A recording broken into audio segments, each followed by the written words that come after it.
What is up, everybody? This is Spook, and this is the menu review slash additional commentary. Uh, and we're gonna be talking about flambeing the rich, as well as and then eating them afterward. Our The chickens are coming home to roost already, as you can hear. And we will also be talking about worker cooperatives and how to gracefully self flambe. So if you don't know what that's basically that is a very expert, very Michelin star grade cooking technique where you briefly set your culinary art piece on fire before serving it to your guests. And so the menu is a movie that you can watch on check that out on Fox Searchlight. It's on Apple, I believe, Apple service. But anyway, so the menu stars Ralph Fiennes, Anya Taylor-Joy, Nicholas Hoult, and John Leguizamo's in it. There's lots of big names are actually in that. And it's it's a show. I almost want to call it. It's like it's New York Parasite / Squid Games. It's very much like I forget what exact city. It's definitely like a Western version of like Snowpiercer or one of those types of shows. It's got there's a lot going on in it. I don't want to give it all away, but I gotta talk. I can't talk about it without talking about some of the contents thereof. Reminds me a lot of what else is it like? Yeah, it's very much like a show. Oh, Velvet Buzzsaw. That's what it really reminds me of. Velvet Buzzsaw is like the high art world version of the fine art. I call it the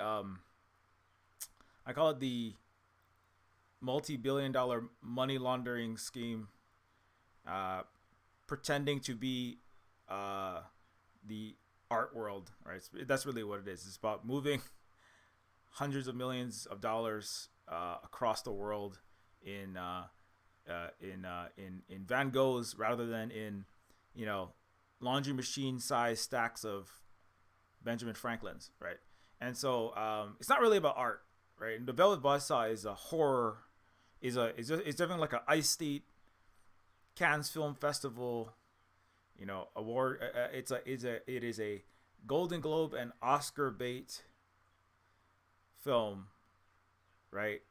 That's also like a horror. It's definitely like trying to be Jordan Peele's other thing. It reminds me of, right? Because like Jordan Peele definitely is it's like playing to the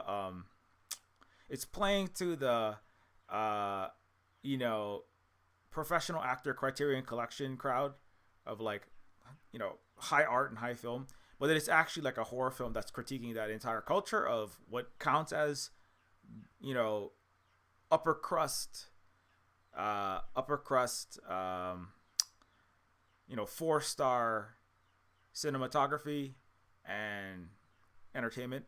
So it's just kind of interesting. I mean, there's many ways to interpret what I'm saying here, but in a certain sense, kind of like the menu is like self-immolating and then eating the entire film industry, because the film industry has its own version of this as well.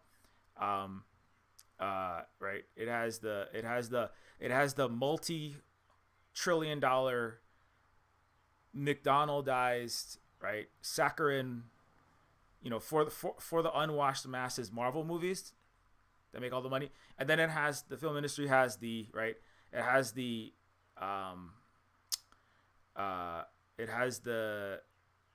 what's that guy's name? What's that goddamn? It's like the Leo DiCaprio. I wish I had an Oscar, but I don't yet. And I'm still chasing around 16-year-old actresses, trying to be seen as a great actor. It has like those Tenet. That's what I was thinking of. Tenet by Christopher Nolan, right? These kind of like high-minded think pieces for the quote unquote thinking person, because the unthinking person just watches their popcorn movie, right? That's the art for the masses, and then there's the art for the erudite, art for the Davos crowd, art for the aesthetes, art for the masters and mistresses of the universe, right? And that art is but that stuff is itself hyper pretentious, right? It's full of just like rampant snobbery. It's all it's all as I like to say, the AI, what AIs produce now, what Western AIs produce, which is eloquent bullshit. Also what Aristotle, Plato, Paul from the Bible, Shakespeare, and every British and French writer ever produced. But anyway, that's a digression. So it's like it's the high art is about producing. It's not really, and that's the major point of this show, which is that the main character is a chef, right? He's a Michelin star chef that charges to visit his extremely exclusive restaurant. The exclusivity is the point. It's $1,200+ per ticket for the Hawthorne experience, which is on a private island. When they serve wine there, just as an example, it's not even about the wine is that they're serving. They say this is extremely exclusive French vineyard from a specific. It's not just even from a specific vineyard. It's from a specific row of grapes. Each grape was handpicked by the descendant of Leonardo da Vinci, right? And each grape was infused with gold and diamond fragments, right? They say Cleopatra used to dissolve pearls into vinegar. At least that's what Holly informed me. And drink it. I mean, what is the point of that? Right? And so it's like it doesn't. But when you're drinking the wine, the flavor of it doesn't really matter. And I've been to fancy, unnecessarily expensive Western restaurants, and like French Latin fusion restaurant we went to in Honolulu was called La Grande, and the food doesn't taste very good. Like, just to be real, it's like it's all about it's not really when those kind of fancy restaurants, right? When you go above like 1 star, right? It stops being about eating. It stops being about not even just about sustaining the replenishing your phosphates, your electrolytes, your water, and all of the necessary proteins and fats and carbohydrates that your body needs to operate. It's not even about the pleasure of the food or keeping your body running, right? It's not even about really the restaurant relaxing experience, right? It's not really about any of that, right? It's purely about the exclusivity. It's about the restaurant culture, if we can call it that. It's really restaurant culture is really what Western restaurant culture is really feudal capitalism. It is a kind of a crystallized like so much glazing on a $300 dessert, right? It's a crystallized Western culture, because you have the server and you have the served, right? And so and that's the kind of the point of the show as well. When the people who are being served and the people who are serving are divided by this line, and the chef's like in the middle, like doing this, clapping his hands. Visually it's very Snowpiercer, because Snowpiercer like has all of the divides of society from the back of the train to the front of the train, and it's very each class is rigidly separated by a mid train car door, right? And then you go up the classes to the very top where there's one guy, and everyone else is literally being eaten at the back, right? And serving the front, and so in the menu it's similar, where you have the server, the cook, the chefs, the chef, and then the cooks behind him. The chef like runs his kitchen like a drill sergeant, Everyone behind is like constantly working. They live in tiny. They sleep like in shifts. It looks like uh, the most overpopulated place in the world is actually in the Marshall Islands, where people sleep in 6 to 8 hour shifts, and there's actually 3 shifts over a 24-hour day, where the uh, indigenous Micronesian people of Kwajalein or of Kwajalein and Ibai, these tiny little slivers of land in the Pacific that the United States uses and actually bombed them 56 times to develop their atomic bomb, and tested the radiation on their bodies. I've been there. Post the nuclear bombing. But anyway, so they sleep in shifts to serve the U.S. military base there, which is a place that receives Vandenberg-fired intercontinental ballistic missiles across the Pacific. When the U.S. Dr. Strangelove-run military is practicing nuclear transcontinental warfare with China and Russia, they fire it into this bay.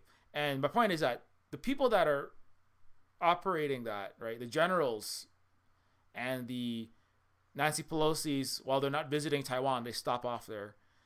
They have the word bikini actually comes from Bikini Atoll, which was radioactive wasteland with coconuts, enough rads, enough with enough uranium and plutonium isotopes in a coconut to create a super mutant. And that entire area was destroyed, irradiated. But the people, I'm coming back to the point, the people who served the highest echelons of the Western imperial world, right, waging their Douglas MacArthur-esque nuclear cold war and warm war and hybrid warmongering, right? They were being served by people sleeping in shifts in tiny little bunks, right? Literally from 12 o'clock at midnight to 8 o'clock, like the grandchildren would be off working, right? There are also sex workers, by the way, sex working on a regular basis. But cooking, cleaning, doing the laundry of the soldiers and the admirals and the generals and the U.S. political / capitalist overseers of their nuclear test facilities / JPL fired rocket dump site. That's basically what Kwajalein is. And anyways, and so they were sleeping 8 to 12 o'clock to 8 in the morning. The youngest of the family would get on a boat and be human trafficked to service. I mean, in all senses: cooking, cleaning, sexual services, janitorial services, construction, everything. The U.S. military and the upper brass, and then from 8 till 4 in the afternoon, right? They would the parents or the parents would go out, and the children would come home and sleep in that bed, right? And then from 8 till 4 in the afternoon, the parents would do all the servicing, right? They do all the cooking, do all the cleaning, and then from 4 in the afternoon till 12 midnight, grandparents, right? The parents would come home, grandparents would go out, and so basically, the 3 generations of non-white. It was literally the most overpopulated place in the world, because literally you could not. There's the amount of land area and the amount of space people were sleeping in, right? There literally were 3 generations of families. Like, imagine 60 people living in a 2-bedroom house, sleeping in bunks, right? Tighter than on a nuclear submarine, as another metaphor, right? And so, and the people sleeping in the bunks were waking up, and their entire life was serving, right, in the radioactive wasteland that the United States bombed and nobody knows about. Their entire life was just literally waking up, serving the U.S. military, serving the upper class, serving the Americans, disproportionately white, obviously, right? And then, coming back, sleeping in their bunk, waking up, going back serving, and then people who would somehow escape that life, if they were lucky, it was very rare. But I mean, some of them would eventually come to Hawaii, which they found basically is the same situation. Now they're and instead of, give me 1 second here. And then in Hawaii, instead of sleeping in a bunk, you're sleeping 20 to a house. Instead of 60 to a house, you sleep 20 to a house. Serving fake plastic hula and overpriced margaritas and the same kind of food, right? For Iron Chef Morimoto's squid ink pasta dinner, right? And so you have, and everyone in Hawaii is doing the same thing also. It's a very personal story. Hawaii actually has the worst inequality, the most horrible hotel abuse. The average, we have one of the highest child sexual trafficking rates in the so-called United States, with the average being a 15-year-old Native Hawaiian girl being sexually trafficked / raped, etc., by a U.S. soldier, American white man, and most likely a U.S. soldier. So we talk about the people that are serving and the people that are served. That's like, I'm obviously branching out into the wider world, but coming back to the show, give me one moment here. So in the show, the menu there is, you can see it all in one place. Like, because of course the American soldiers could not see the people that were cooking and cleaning most of the time. They were kind of out of sight, out of mind. Somebody brought up the White Lotus recently, said like, talking about White Lotus. I don't really like that show because of how it completely it centers the non-Hawaiian, let's say, the wealthy visitor. It is, I guess it does have some similarities based on what I know about it, but it doesn't really cover the story, even in the way that the menu does, right? Of the people that are actually doing the majority of the work while other people are consuming and playing, right? And also, there's a whole cultural north to south element, right? The global north to global south element, colonized element that the White Lotus leaves out. Whereas the menu is, at least it's all taking place in its the confines of a American city, right? An island, but it's anyways. So it's not dealing with that, is what I'm trying. It's not dealing with the Western to non-Western interaction. Anyway, back to the flambe of the rich. So the sleeping in the shifts is about the I wanted to bring that up because in the show, let me see if I can get a picture of that. In the menu, you see the places where the people sleep. You're gonna find the sleeping quarters, and the place where they're sleeping is okay. So you have the kitchen. Okay, I'm probably not gonna be able to find it, but anyways, yeah, I'll just put up something else though, so you don't have to look at that the whole time.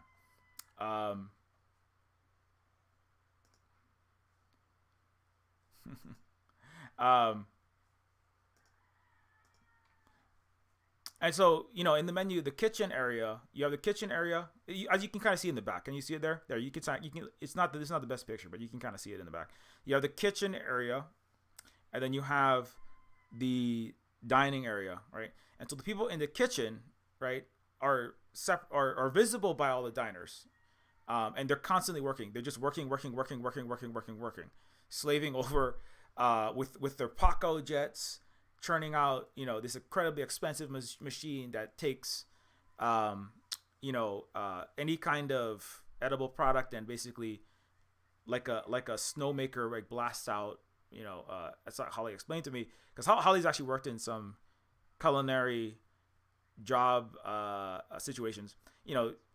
They're making like snow out of shrimp. They're taking tweezers and placing onto an incredibly pretentious Eiffel Tower made out of candy canes or whatever the artwork happens to be. And the chef is going on these long-winded, self-congratulatory. It's not really. It's kind of like he has to act like he's incredibly genius and brilliant by explaining this is a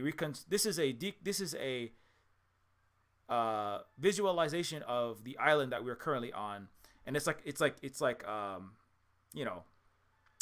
some kind of fancy rock candy that's like made to look like a reconstruction of the island. And here on this island we have our crabs, which are like tiny little balls of distilled crab flavored juice. I remember we had a amuse bouche at that French Latin fusion restaurant that was like, this is like cubes of beef bouillon, or like cubes of chicken broth, cold cubes of chicken broth, and I was like, why are we having cold cubes of chicken broth? This tastes terrible. I don't want to eat this. Can I just have like chicken soup or something that I don't know. Can I have like some actual food here? What but like the point is about like, look at what we can do and what we have done, and there's this like high concept. It's like, this is the island and this is all of the little crabs, each little spherical each little sphere of distilled crab juice, right, enspherized by a $50,000 unnecessary machine, right, represents a single crab. We have calculated the total crabs to be X. Each shrimp, is each chicken, each ball of bland chicken broth that I've placed on this rock, made of $1,000 an ounce licorice rock candy or whatever it happens to be. The more exclusive, right? If they could serve depetrified Tyrannosaurus eggs, they would, right? If they could serve antimatter, right, which is the most expensive substance per ounce known to humankind, it's I think it's like over $1 trillion an ounce, or a gram. I'm sorry. If they could serve antimatter, right, they would. If they could serve, if they could get like, Cleopatra's teeth and like serve that on a plate, if they could get access to it and serve it, they would, right? It's kind of like they would eat mummies, the British and the French and the Europeans during the colonial era. They would eat mummies. They would have mummy unraveling parties, and they would literally consume the flesh of multi-thousand-year-old dead Africans. Speaking of cannibalism, right? So Armie Hammer, the descendant of multi-billionaire fossil fuel tycoon, is just following in his great grandparents' footsteps. But there's something to that, though, right? Which is about, as I said, culinary, quote unquote, upper crust culinary, quote unquote, culture, right? I should qualify it and they say Western culture, but you know what I mean. It as I said, it is crystallized feudal culture. It's crystallized feudal capitalist colonial culture. It arrived in a time where a lot of its height was in the peak of the colonial period, where less than 10% of the world's population in Europe were going around the world, right, and raiding the Summer Palace, right, taking more art than in a single building in China than was ever produced in all the Sistine Chapels, right, all the Michelangelos, right, all the Rembrandts and all of the Van Goghs put together would not even come close to the total art, culture, and grand treasures that were in one single building, the Summer Palace in China in the 1800s. um, when the Western powers, Britain and France, were raiding them, right? And that's just one place that they raided, right? And of course, the people, when they were raiding those treasures, the people in Britain and France were not doing the masses inside of Britain and France were not doing incredibly well. So the French, making 76 layer cakes, right? Making hairstyles that required the hairstyles, which were about taking, right, stolen Chinese, gold and jade encrusted hair pieces, right, and sticking it in your French hair, right? Unwrapping African mummies, right? Unwrapping African leaders, former leaders of their countries, and then cannibalizing them, right? While British and French were, just enjoying their, very expensive quail eggs, Benedict, or whatever else they were eating at that time, right? It was about like collecting and then you had stories that would go along with this. This is the great Tutankhamun. This is the hairpiece worn by, the Song Dynasty Empress herself, right? And they would just make up stories. This, and even like science. This is the Brontosaurus. It's an accumulation of 25 different bones. One of them came from a tyrannosaur.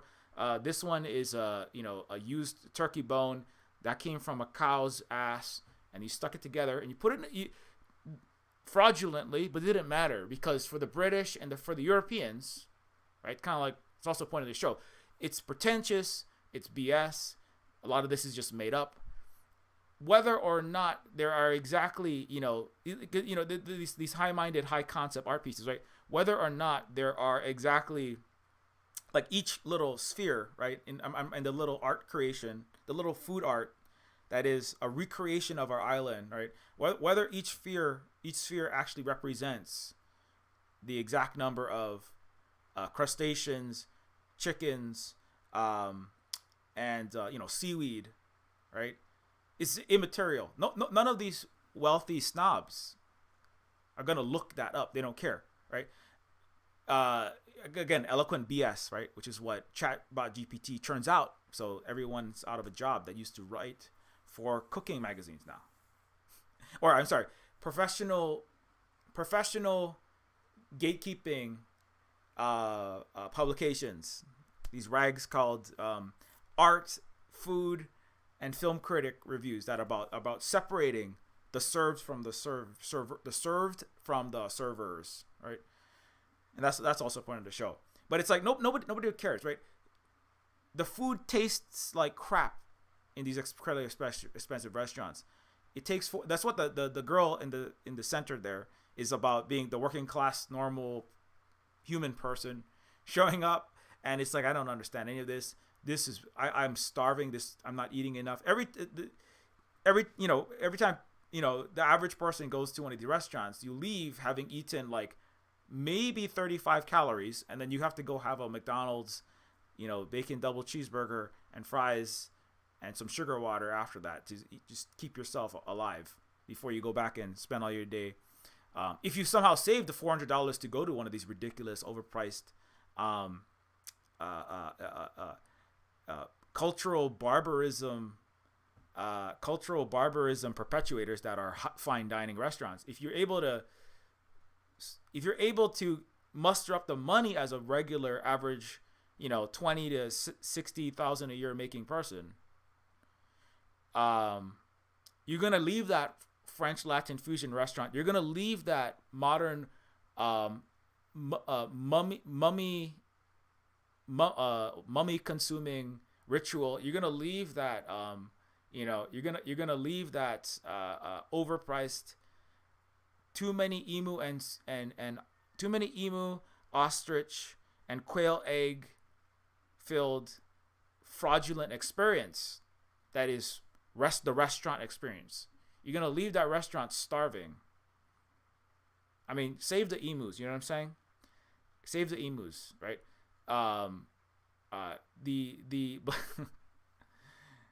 because the point is not to feed, the point is not to sustain, the point, and so that's what she's there. She's like, she refuses when Ralph Fiennes, head chef of this, the Hawthorne restaurant, is serving the food. Everyone else is eating. Everyone else there is, John Leguizamo is the washed up, failed actor,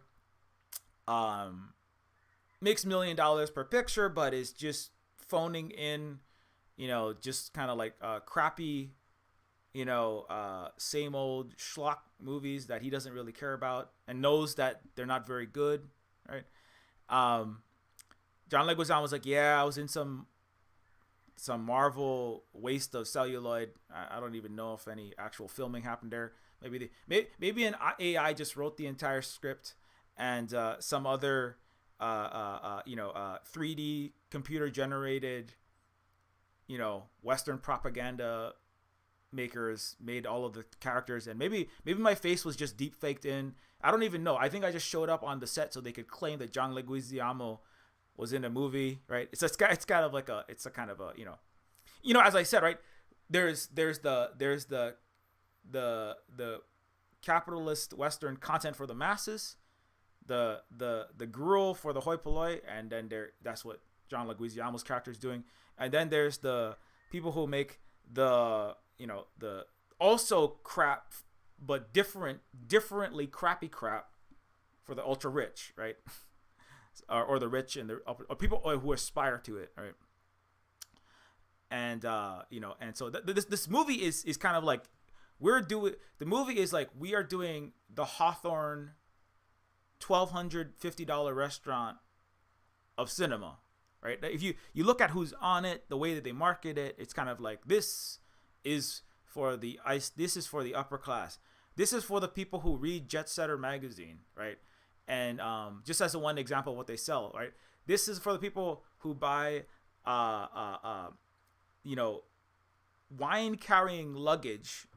That's like a ermine and velvet with pearl encrusted piece of aircraft luggage. I'm not joking, they sell this aircraft luggage where you can pack up to 24 bottles of wine, one from each vineyard and country that you've been to in your European escapade, in between Davos and trying not to get your head guillotined, chilling with Macron in Paris. You know what I'm saying?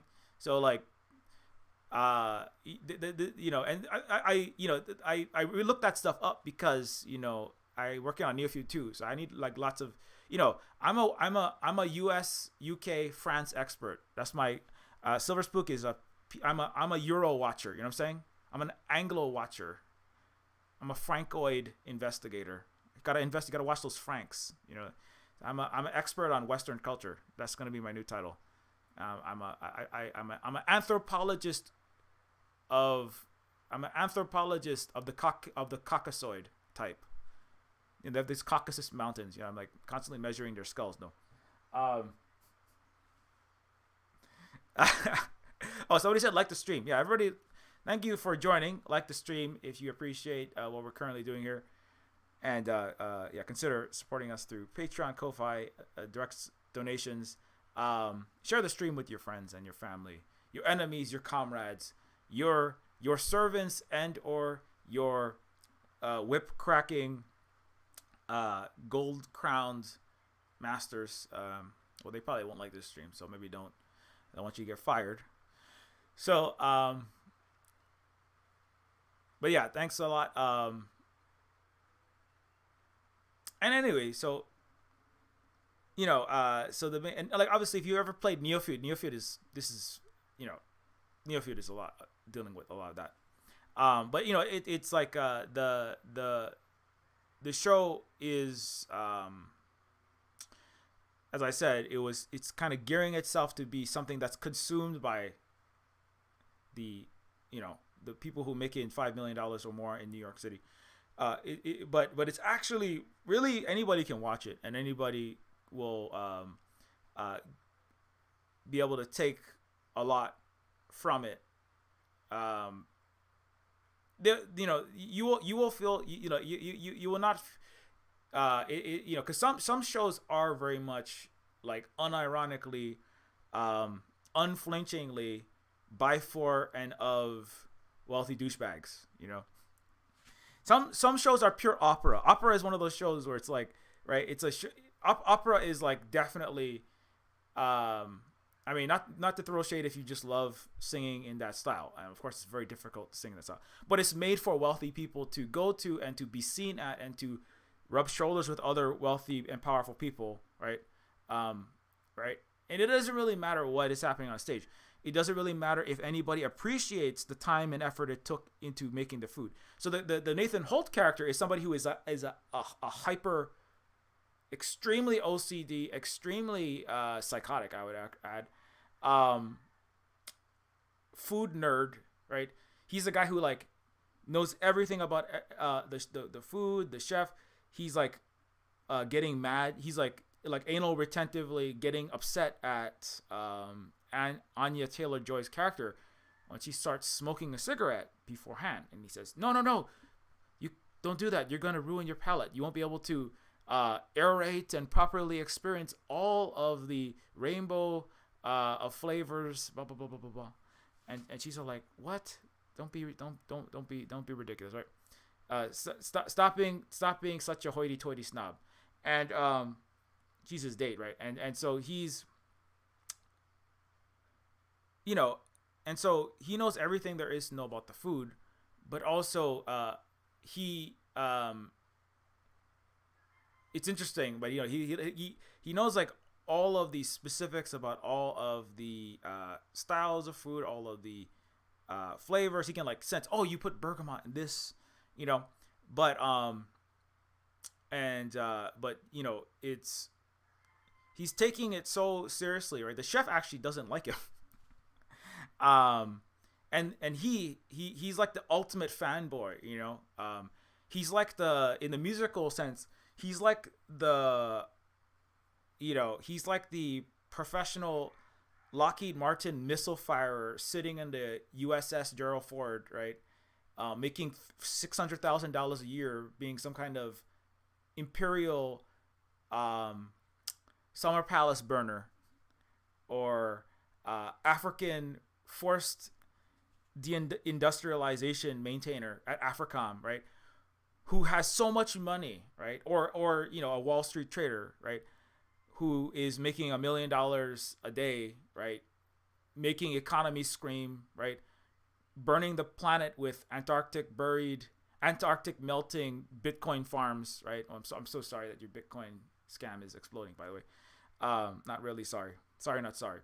And these people have so much money, right, that they've accumulated, right, from their continued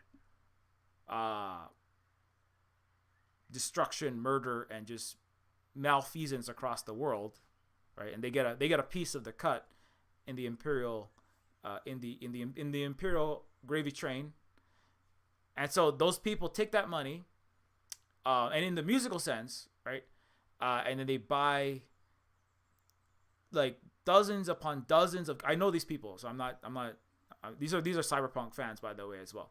The cyberpunk is a genre that is filled with this problem as well.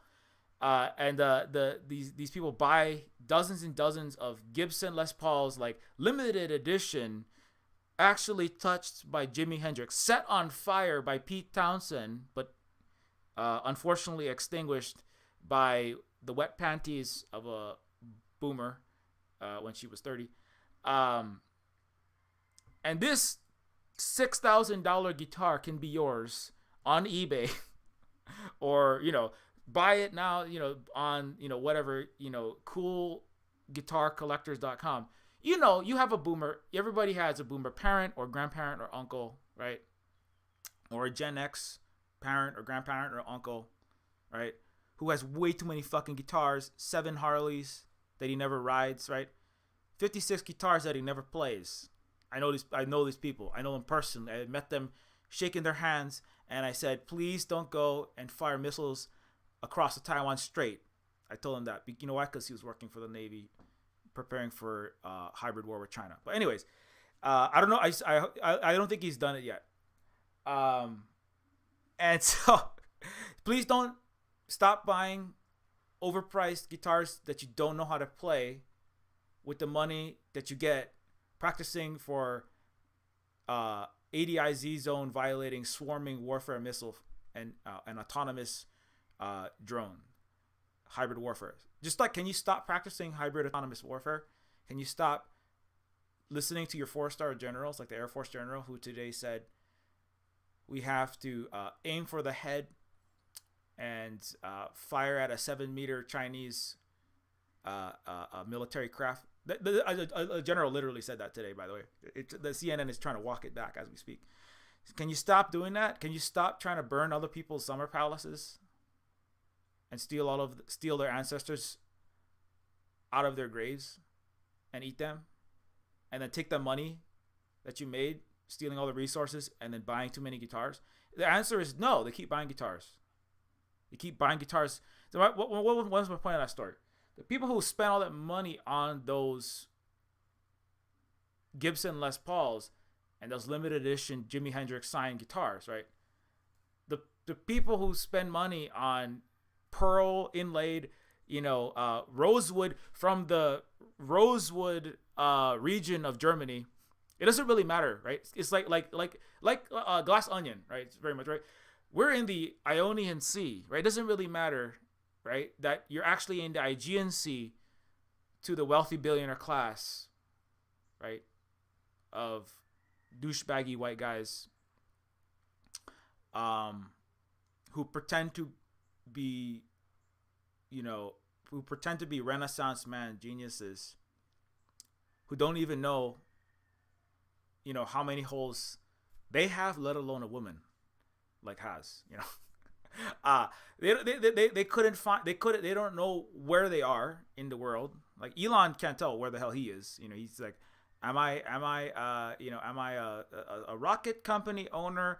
Am I just some weird nerd who happened to accidentally buy a entire social media platform and tank it? Or and the rich, the medium rich people are pretty stupid, and then you get really rich, and it's inversely proportional, right? Your IQ isn't real, but your actual competency with accessing and using knowledge is inversely proportional to your Swiss bank account, level.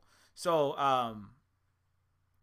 the people who are collecting those guitars. My point with that was the people who I know who have way too many freaking guitars with the way too much money that they have, right? Being high frequency trading algorithm programmers at Goldman Sachs, right? Or just your common stockbroker with less algorithmic characteristics. The people that I know that are lawyers for Apple with a license to do crime on behalf of their neo-feudal royalty that run multi-billion-dollar genocidal slave labor using companies like Apple. The people that collect all of those guitars don't know how to play the guitars. They collect the guitars. They talk about all the rock concerts, but they don't actually know how to play them, right? They can tell you like, oh, and this fretboard, this is ebony from the Ebon region of Africa, right? Which is, whether or not that's true or not doesn't matter. It just sounds good. Remember, eloquent bullshit is the number one rule in the Western world.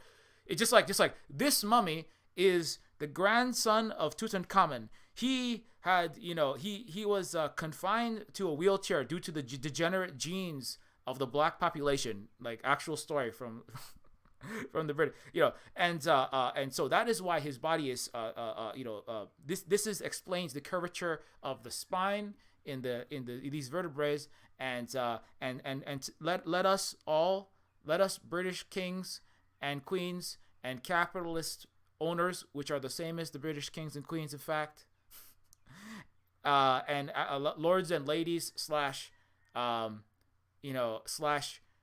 Hudson's Bay Company executives, which are the same people, by the way, I might add. I'm gonna call it feudal capitalism. Let us all now, let us amuse our bouches with flavored cubes. If they had a Paco jet to put African bodies, into giant industrial culinary machines and have like mummy like black people snow just come out, like white people watching black murder and masturbating to it right now all over the United States, right? That's what they do. Please don't share video of people being George Floyded to your non-white relatives. That's not what we need right now. If they could chop mummies up and spew them out, or take mummies and convert them into spaghetti, they could spaghettify them and then eat it on a plate. They would eat the black bodies, the Europeans. That's what they would do. They didn't have that technology yet. They hadn't stolen it from China yet, so they didn't do that. But it doesn't really matter, right? It doesn't matter if that body is the grandson of Tutankhamun that they're eating, right, in Windsor Palace or at the top of, in some fancy restaurant. It doesn't matter if that jade statue or that hairpiece with the dragonfly on it is the piece used by a Chinese empress, right? It doesn't matter if that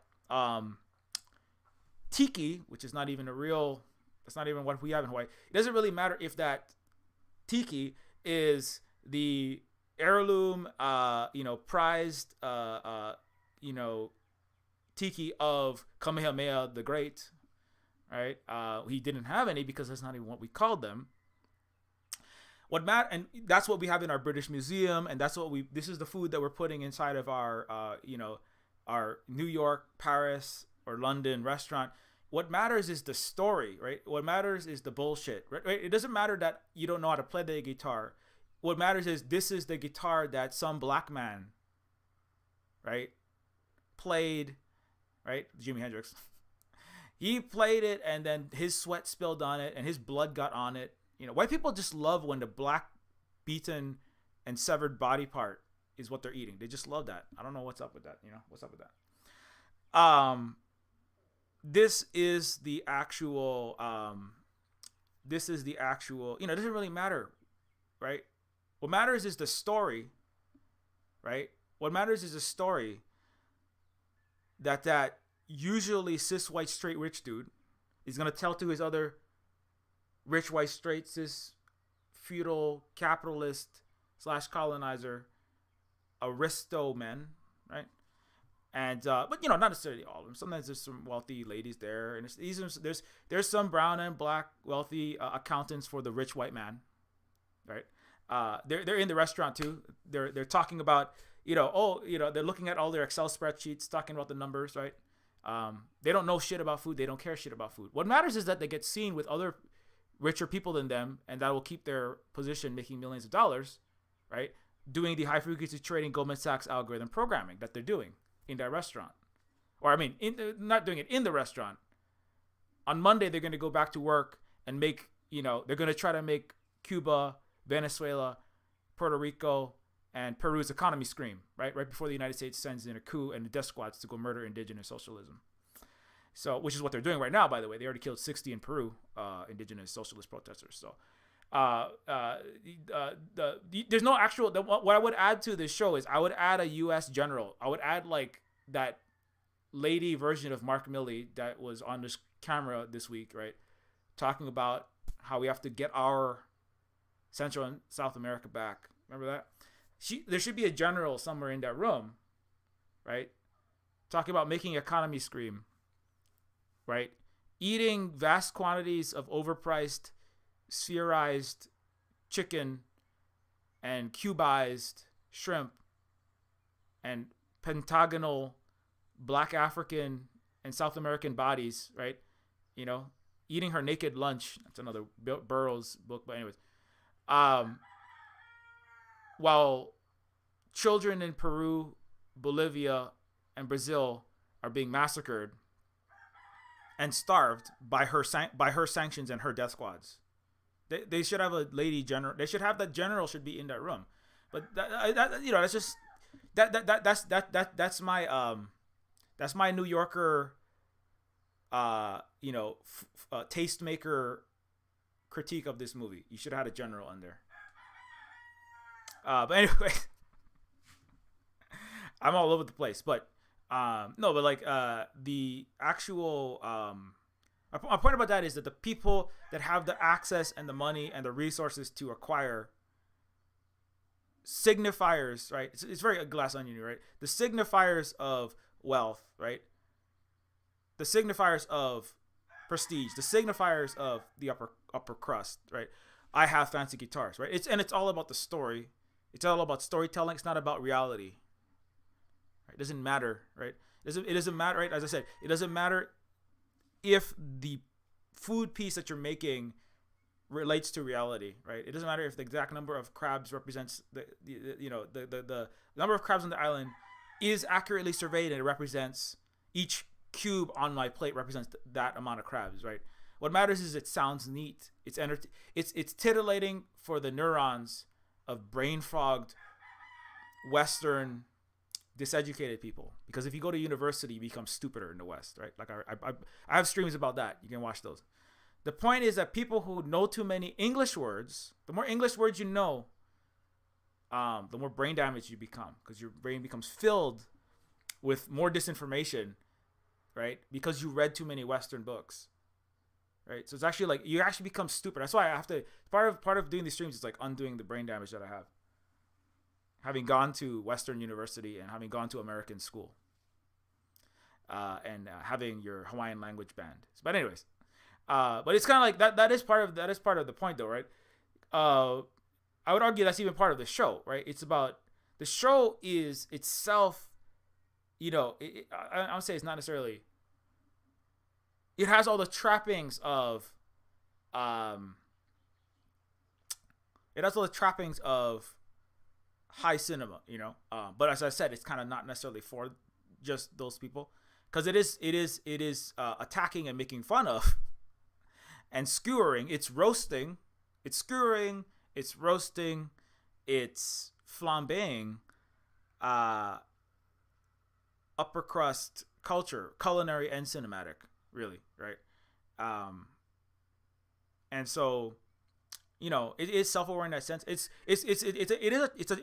is a tricky thing to do, right? Because on the one hand, I mean, you're going to come off as pretentious yourself. I mean, actually, it's interesting because Taika Waititi and Jordan Peele have both said, as two non-white directors who have not the best, they're not born into the Hawthorne restaurant visiting upper crust, right? Taika Waititi was born to, his dad was in prison for most of his life, right? His mom was a communist Jewish Russian. Taika Waititi, right? Thor Ragnarok. Anyway, you should watch Boy. That's a better movie to watch than Thor Ragnarok. I love Thor Ragnarok, but anyway. But it's like he even says like you're constantly in this place, right? Where you have the you're trying to not like you want to make a show that is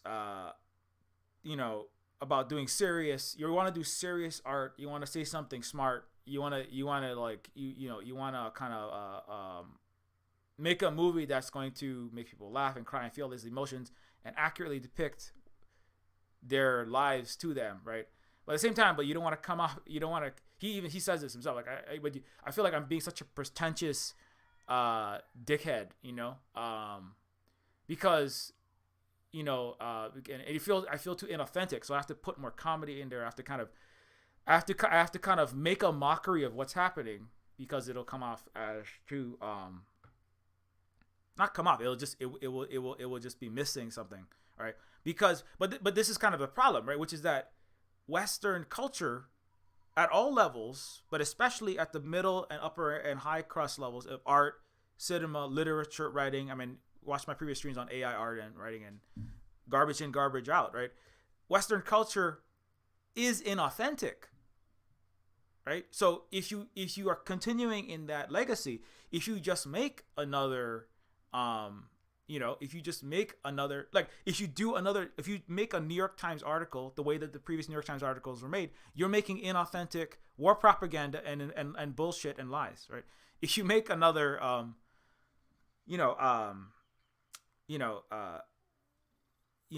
just generic movie for the people who view themselves as intelligent, smart, and uncritically, right?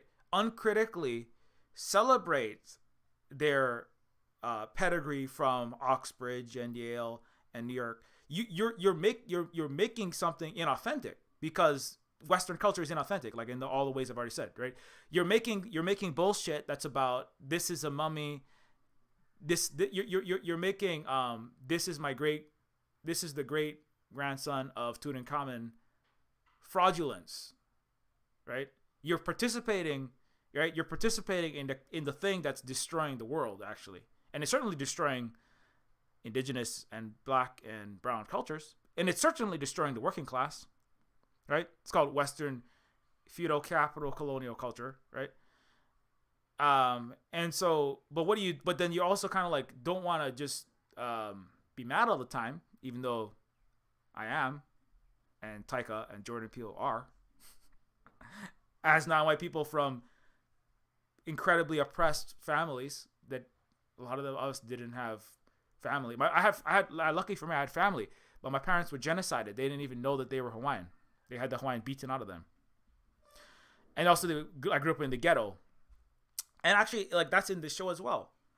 Ralph Fiennes' character, right? He is like, his mother is actually in the room with them too, right? It's kind of, so that's kind of the Snowpiercer angle to that. His mother is in the room with him, and like, this is my mother. When I was a child, my father, I'm from a tiny little farm in Nowheresville, Ohio, and this dish is called My Father's Blood, and this is a story about this dish made from perfectly roasted reconstituted turkey leg with $10,000 bottle of wine from Romani Conti Vineyard, put through my Paco jet, and snowed all over, to this blood, this $10,000 wine exploding all over this foot-shaped turkey. I can't remember exactly what it was, but you get the point, right? It's a very high art concept piece. But this is about the time I stabbed my father in the leg when he came home drunk and almost killed my mother. I wish I had stabbed him in the neck. Right? And so it's kind of like, and at that point, that's when the fine diners are like, what? Because like, because Ralph Fiennes' character, right, is cooking. As I said, he's serving, right? Now he's the most, prestigious of the servers, but he's still a server, right? He's working all the time. He said, like, and part of it later on, as he goes on, he's like, this is my life. This is the mess that is my life, right? And it's like, it's one of the plates that he serves, right? This is all these different vegetables, and, I can't remember exactly what it is, but, it's like he's serving the food, but the food is about, this is the mess that serving wealthy douchebags my entire life, till this very point, 50 years, 60 years on, I have had no life. I have had drinking problems like my father. I hate myself. All of these chefs around me have no life. They've been working 12 hours a day, right? They sleep in shifts in our bunk beds on this island, working in this restaurant, breaking our minds, breaking our bodies, becoming the abusive fathers that we hated, right? Having no lives, right? Having no space, doing nothing but serving and cooking for you, and we are very upset about that. It's like, it's so like, it's actually, right? It's about it, in the same way that, like, like that's, think about if you've never seen Parasite, Snowpiercer, and or Squid Games, right? It's about, and it's about the platform is the movie Platform. I think it's on Netflix. Is another one, right? But it's like the serving class, right, are invisibilized, right? Like I bring up, like the serving class are made to not, they're not seen. They're just around, like the hotel staff, right? Like the life of the native Hawaiian. that is spending 12 hours a day, 7 days a week, right? Uh, at your White Lotus hotel, cooking, cleaning, getting sexually abused. All right, actually, this is a good segue. I'm going to jump into this thread real fast. This is actually directly relates to what I'm talking about right now.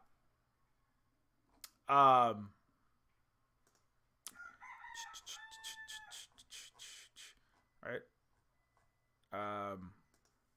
So if you don't know, so speaking of this, right, Hawaii is a Disneyland-like resort built over indigenous communities and our indigenous communities and our ancestors' graves. Right. If the Americans could, they would unearth Native Hawaiian bodies, right? Fry up the remains of Native Hawaiian bodies in Waikiki and eat them, just like they eat dead black bodies. But anyway, what they do instead is they just desecrate and crush our sacred burial sites and build tacky hotels, water parks, and $2 million a suburban house, overpriced real estate on it. The governor of Hawaii is currently is removing all cultural and environmental protections on all Hawaiian land, and they're going to build way more houses on all of our ancestors' graves. So when I talk about desecrating the remains of Native Hawaiians, they have done that, and they're increasing that by magnitudes right now. They're literally removing all laws. They're just throwing all the laws out. Not that the United States cared about any laws, but now they're just throwing them all out. So if you hear anything about Hawaii is rehousing homeless people and taking care of Native Hawaiians, the governor Josh Green hates Hawaiians, hates homeless people, cares only about himself, his career, and he is no soul. He's a vapid shell. He is emptier than the inside of the brain of a chatbot GPT, because inside chatbot GPT is just an infinite regression of Elon's and the bullshit that they have been pumping out for the last forever. Anyway, Hawaii is a Disneyland-like resort built over our indigenous communities and our ancestors' graves. We were made to do bastardizations of sacred dances in sexy feather headdresses and entertain the rich tourists for starvation wages, 12 hours a day, 7 days a week, drinking jet fuel poisoned water. The illegal U.S. occupation of Hawaii results in mass sexual exploitation. Hawaii has one of the highest rates of missing persons, most commonly a 15-year-old Native Hawaiian girl. Most commonly, it is an American white man and an American white man U.S. military soldier raping and disappearing the 15-year-old Hawaiian girl, by the way. They have left us to fend for ourselves. They said our water is safe and unaffected. In the beginning, they told us our water was not on Navy water lines. Many of us trusted that and continue to use the water and continue to get sick. That's the U.S. military killing Native Hawaiians to this very second with their jet fuel. Since the U.S. invaded our sovereign country, Hawaii tops the U.S. in police killings. Disproportionately, Pacific Islander is by far the number one most economically unequal state in the U.S. It's worse than Los Angeles, New York, and D.C. by magnitudes. Hawaii leads the U.S. in the school-to-prison pipeline.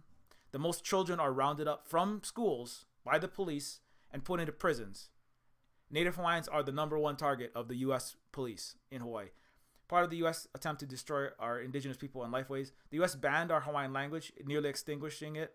Less than 100 children spoke it in the 80s. Kids still are punished for speaking Hawaiian today. My mother's hands were shattered for speaking Hawaiian in school. So you know that story. My point about this is the reality, right? That the Hawaiians are the servers, the Pacific Islanders, right? The non-white people disproportionately, and Pacific Islanders in particular, are the servers of the hotel, fine dining, fake plastic hula watching, right? The people that are swimming with the dolphins while we're driving the tour bus, right? Cleaning your bed, doing your laundry, cooking your food, spending literally more time than any other. It's like literally it is like, however hard it is to survive in San Francisco, New York City, New Jersey, doesn't matter. Take your pick. Hawaii is literally above and beyond that by an entire magnitude. According to U.S. university studies, which calibrate cost of living, income, housing, food, energy, healthcare costs, Hawaii is the worst in the so-called United States. Not even close. And so this is the story that you don't hear. You don't hear about any of these stories, right? Our Native Hawaiian children are also targeted by the U.S. for child removal. Hawaii, Native Hawaiians and Pacific Islanders have the highest rate of incarceration in the United States. The second highest is black.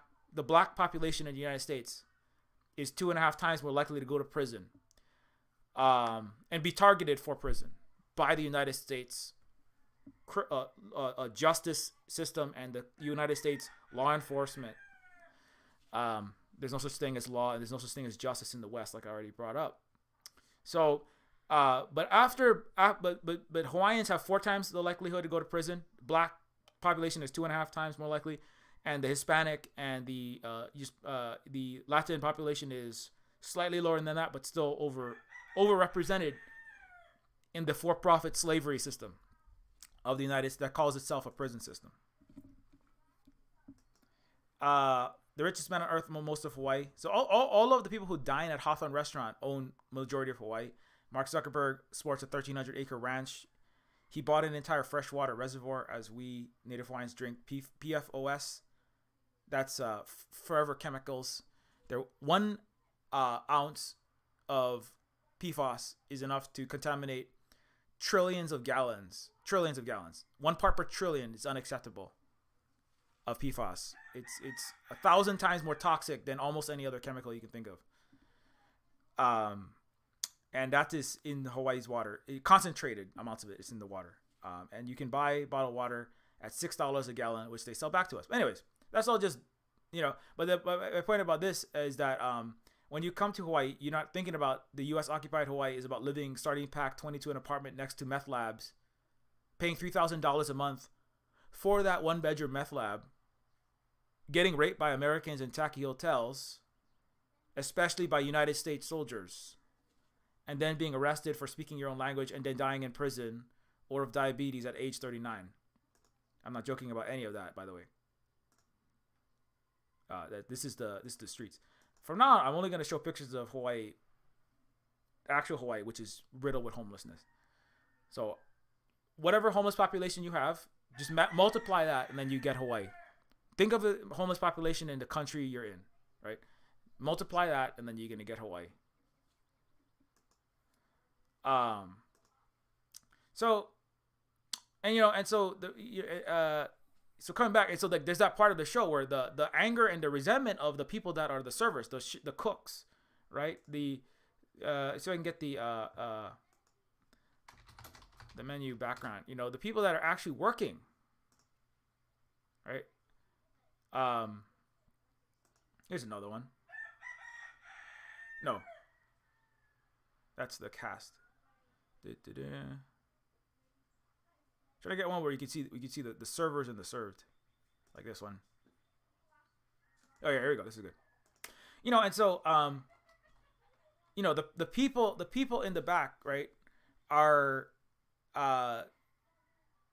they're diligently working, but all the time, like, right, as they're simmering their sauces, as they are dutifully chopping their onions, right, inside they're envisioning the necks of all of their diners, right? And they're thinking about chopping the heads off of every single one of their bougie, overpaid, disrespectful patrons, right? That are ordering them around. Go get this pasta is too cold. Take it back and warm it up for me. Server, why isn't my coffee refilled? Server, why isn't my water refilled? Right? This is terribly slow. This is unacceptable. How do you expect me to tip? Restaurant culture is, restaurant culture is feudal, capitalist, servant and served. It is barbaric culture, I would argue. It reinforces it's for one night, a week, or a month, depending on how much money you've accumulated under American capitalism, right?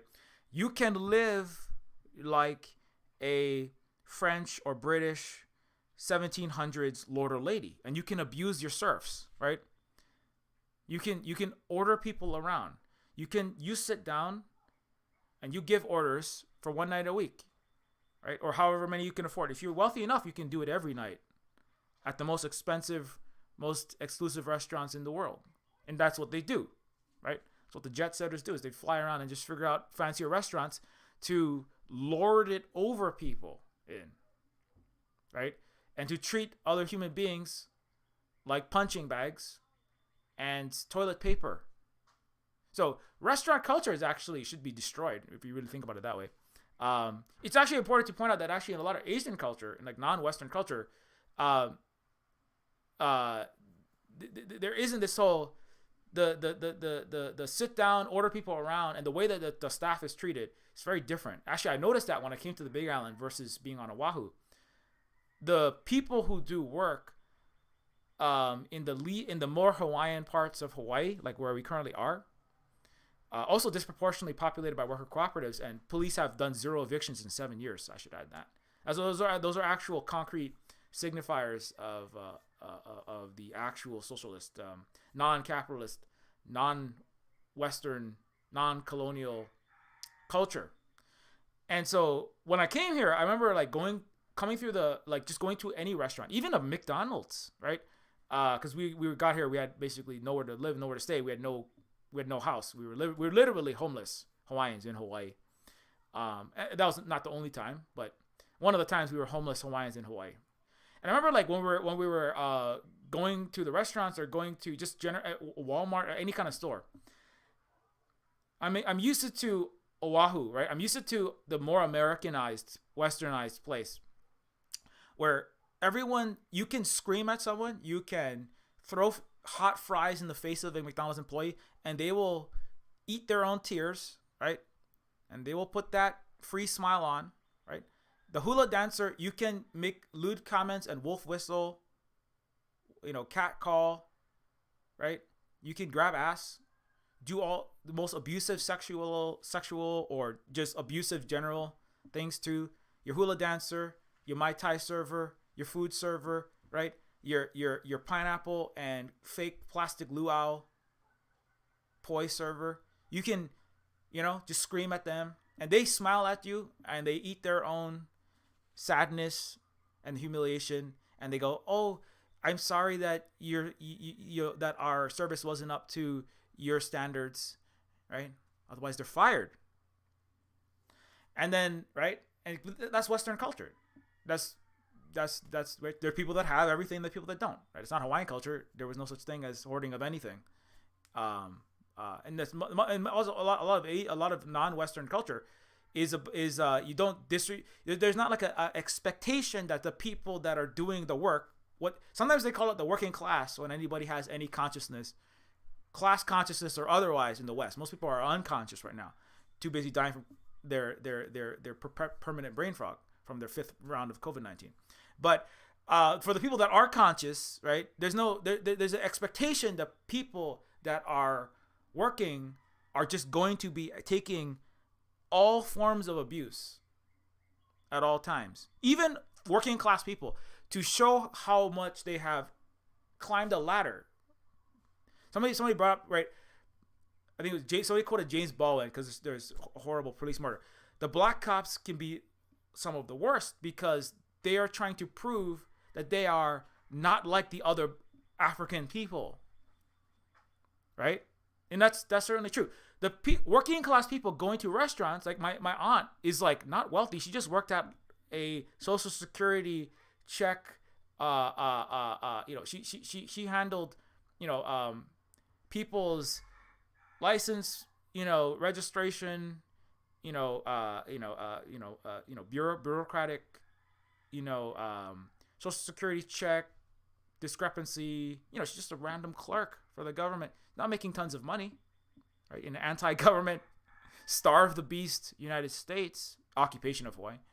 And she didn't make a lot of money, but whenever she would go to restaurants, and I was like, she would take extra pains to make sure that she made the help feel like they definitely were the help. You know what I'm saying? She would take pains to order and abuse the waitresses. She would go out of her way to at least 5, 6, many times throughout the course of the meal, right? Doesn't matter what restaurant we were at. She would make sure she would order the help around, because people that are working class in the Western world, to show how much higher they are, they have to be extra abusive. They have to be extra snobbish. They have to punch down harder, like they're trying to reach, they're trying to lift off the ground into the upper echelons of a hierarchical, right, unjustly stratified economic, social, and global colonial pyramid, right? So the more that you hate on the staff, when you're especially when you're not that high up yet, you have to hate, and when you're a cop, right? If you're a black cop, right? You're not really, you can't relax into your privilege yet, right? You can still be lynched on any night of any week, right? You don't count as human, really, right? So to prove yourself at how willing you are to fight, to prove how dedicated you are to racialized colonial capitalism, right? As a black cop at any time in the United States, you have to beat up 10 times harder on that black body. The white cop will be a white man when he takes the badge off. The black cop will be a black man when that badge comes off, right? The poor working class restaurant goer will be a poor person when they take that, when they step out of that restaurant and they move from the when they moved from the served privileged position in that restaurant, sitting in that booth, right,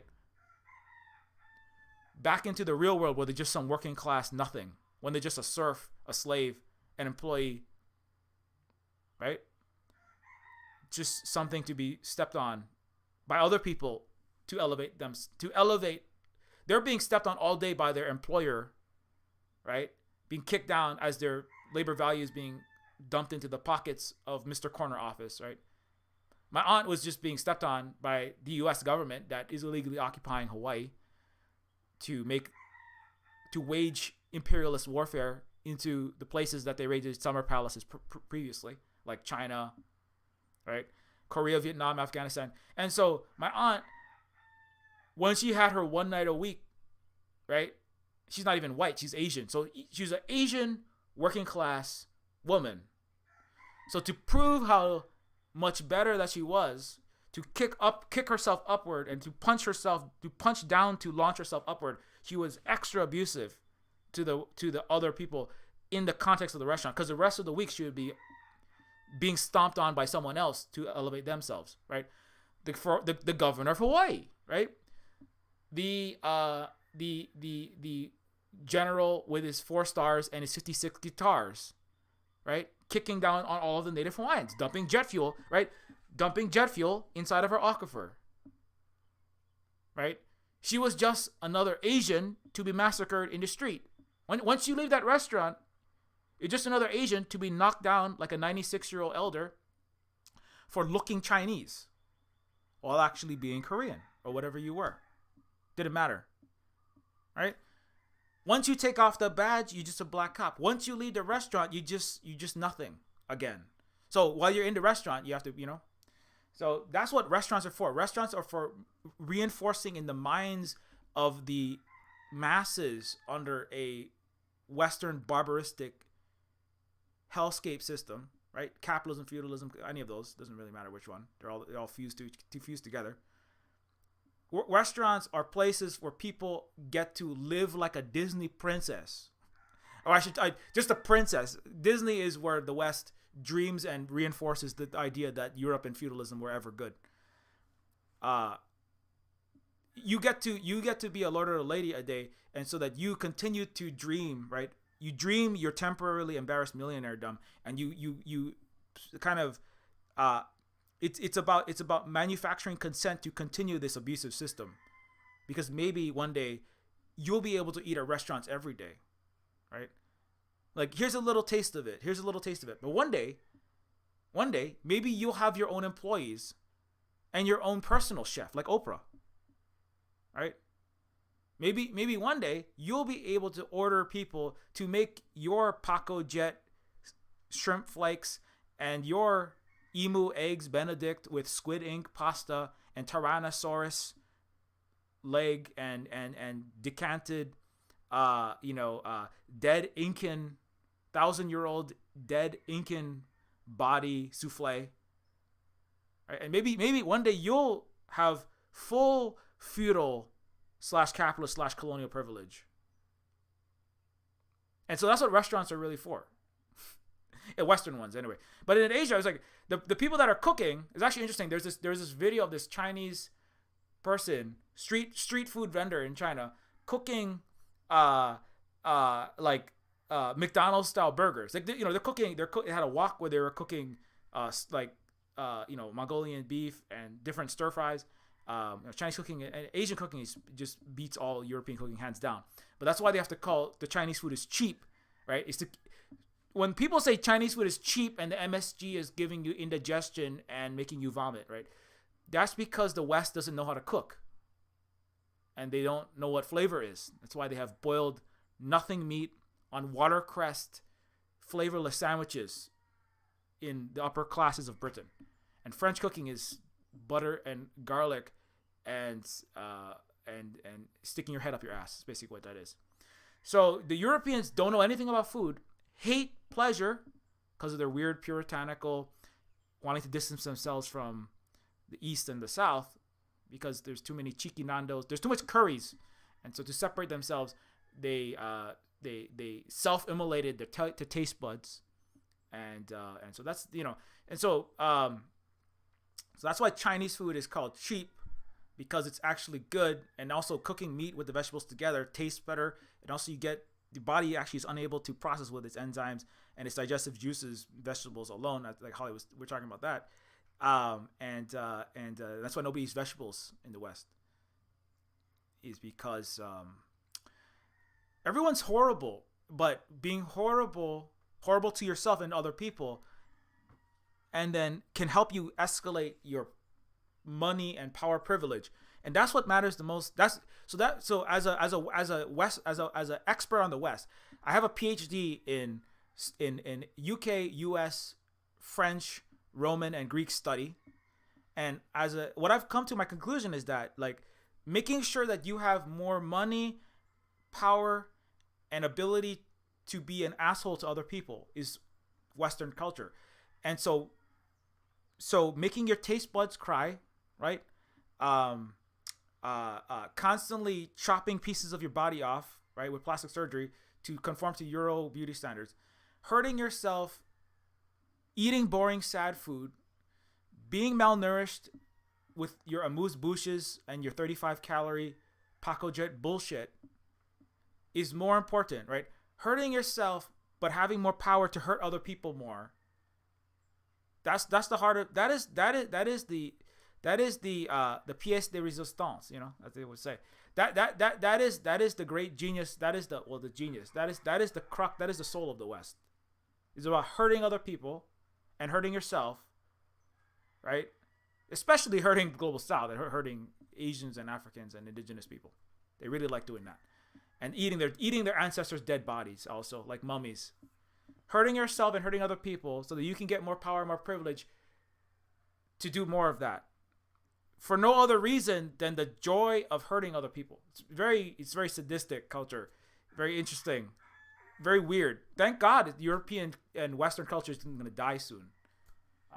So anyway, but that's why people go to those fancy restaurants. It's not to eat. At the end, I want to give you the whole movie, but at the end, right, the girl's like, I didn't want to eat any of this. Like there were some interesting stories that you told about this food and the time that you stabbed when you made that interesting turkey pork fusion in the shape of your father's leg, and 25 overworked sous chefs had to personally place every droplet of blood, like so many underpaid Hollywood movie set workers putting blood specks on Iron Man's Robert Downey Jr. fucking face. That is grueling work. I don't know if you know this. Making video games, movies, and that shit is grueling work. I mean, I identify that. Making my own game, Neofeud, is grueling motherfucking work, man. 6 years on Neofeud too. Meticulously placing brushstrokes on a douchebag white billionaire feudal capitalist's fucking face. Grueling work. meticulously placing all the little dots on the side of a indigenous, fully automated luxury space, indigenous communist whale-shaped cetacean ship. Placing each piece of baleen in that mouth is very, very torturous sometimes. I like doing it though because it's important to do actual art, unlike Western everything. So, anyways, so the time it takes, it's like there's if just something else, right? She's kind of like, I mean, that was neat. There are some interesting pieces, but you had no soul. Like all of your hot dishes were cold. Like she's critiquing at one point. I'm trying not to give too much of this away, but she's critiquing the chef, right, Ralph Fiennes, and she's like, even your hot dishes were cold. What she means is like all of the joy of cooking, all of the joy of eating and cooking is gone from you. It has left you. You are a ghost, and he knows that he is because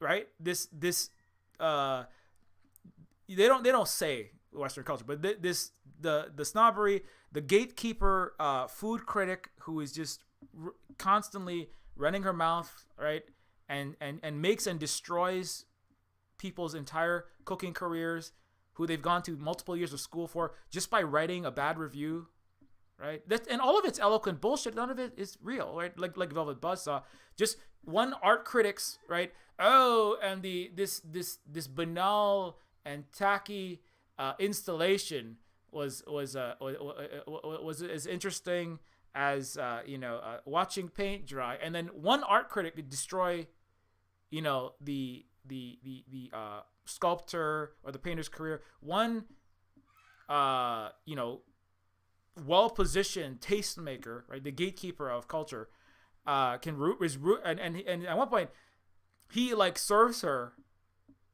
own newspaper articles, or her own food critic articles, and the restaurants that have closed and shuttered because of what she's done, right?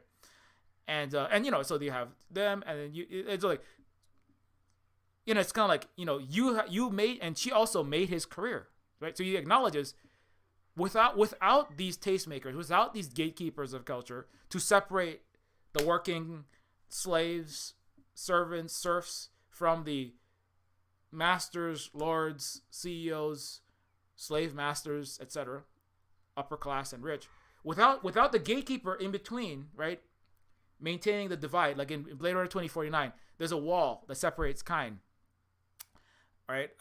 Tell them there's no wall, you've got a war, right? Well, you got a revolution. Anyways, or you have the end of the Western culture, because that's all it is. So, but if you have like a, you need people that separate the kind, right? You have the mythology, right, in the post, in the United States, and when it was getting closer to maybe the Euro barbarism will end, when there's revolutionary potential is starting to happen, right, with the Les Miserables era in the late 1700s, the narrative of democracy arrived, which is about making it seem like anybody can move from the servers to the served, right? And if you try hard and with enough luck, pluck, and credit cards and gumption and blah blah blah blah, entrepreneurial spirit, right? That's the American dream. The American, because you have to be asleep to believe it. You can move up in through that structure and join. You can join the other side, right? But it's still, there is still a wall there, right? If America said, well, everyone will just be equal, well, that's communism, and that's bad, and we got to spend all of our time and money trying to fight that system, right? But anyways, so it's like, and because communism makes everybody be identical in a bland morass where there is no uniqueness and there's no independence, and which is anyway also a lie, because actually there's more unique culture in China, 56 different ethnic regions, than they're having constantly. They're having record vacations again, because that's differences that are also equal. Differences between people that are, and having different types of people, different languages, different cultures, different food types, right? That are actually worth eating, unlike all of the different food types of the West. It's about like, it's again, right? There's difference, but the difference is poor and rich, and then different flavors of bullshit. So you're literally eating feces with a rainbow of differently flavored feces is what you eat in the West. And then in China, you have 56 different, completely unique cultural traditions that are actually nourishing and taste good, right? And so so it's actually paradoxically there is more difference and more uniqueness under a non-capitalistic, socialist path, indigenous path. Like nobody really wants to visit. There is no inter-U.S. tourism because inside the United States, every square block of Los Angeles is a McDonald's and a Chase Bank and some upstart, snobbish, racist vegan Whole Foods that cost too much, and then some shitty French Latin fusion restaurant for all the douchebag billionaire snobs. And then you go to New York, Chase Bank, McDonald's, French Latin fusion snob bullshit, feces serving nightmare, right? Yoga class. It's everywhere in America is identical, so there's no tourism inside. Whatever uniqueness that was unique to the indigenous cultures that are authentically evolved in those places has all been eradicated by American Euro genocide, right? So and everyone waves their American flag and aspires to climb this ladder of sameness, right? And so, so actually, anyway, so that's a whole other thing. So there are interesting food to be had that's worth eating, but they're not being eaten in $1,200 restaurants or $400 restaurants. It's a waste of money. Never go to one of those restaurants unless you're trying to become a Goldman Sachs high frequency trading algorithm programmer, or unless you're trying to become a lawyer for Apple, or unless you're trying to make billions of dollars rubbing shoulders with millionaire assholes and other billionaires. Never go to an expensive restaurant in the United States or the Western world. It's all garbage. I hated every experience I've ever been to. I hated the people. I felt bad for all of the servers. You're participating in human rights violations when you go to a expensive restaurant in the West. Never go to them. Terrible. But anyway, so but that's also the point of this show. Like, recognize this. So, and he acknowledges, right? The Ralph Fiennes' character acknowledges that that's what's happened. He acknowledges I'm a part of this problem. And let's just say, when we talk about flambe of the rich, I mean, well, everyone in here has some fault at stake. And actually, a lot of the movie is him trying to figure out if the new girl who doesn't really belong there, if she belongs in the building, because things happen in the building. Let's just say things happen in that restaurant, and he doesn't know if she really belongs there, but he's still trying to figure that out, right? But he acknowledges that, like, he got to his place, right? He got to the place that he's at, right? By taking part in that system, right? Because whether we like it or not, we're still under U.S. occupation in Hawaii, and if you're in the U.S., you're still in the United States, and you have to survive. And it's kind of like it can be very difficult to, well, what can I do about that, right? And so he has a culinary training. He has he's invested money, right? Because college ain't free. I don't know if you heard about that in the United States, but there's multi-trillion dollars of student debt. And so he's got this money invested. He got his time invested into perfecting the art of being a chef, right? Or at least as the training goes, right? And he's needs a job. He starts his restaurant, and then he gets well reviewed by the tastemaker, the gatekeeper, right? That separates the kind, elevates himself, and then he's on an automatic track. He gets trapped within his own life. I think that was a line from another show. We were watching Night Sky, but anyways, but it's very much like that, right?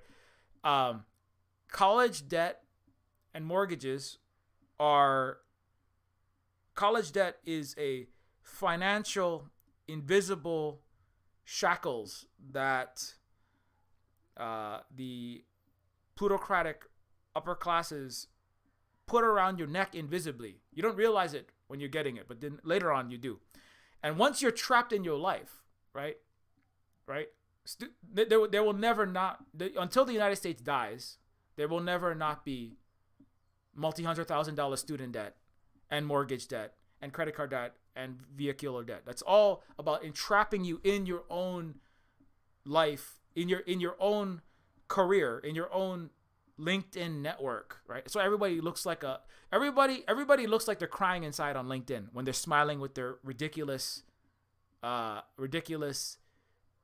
same old. They look like 2000s Death of a Salesman play actors. You know what I'm saying?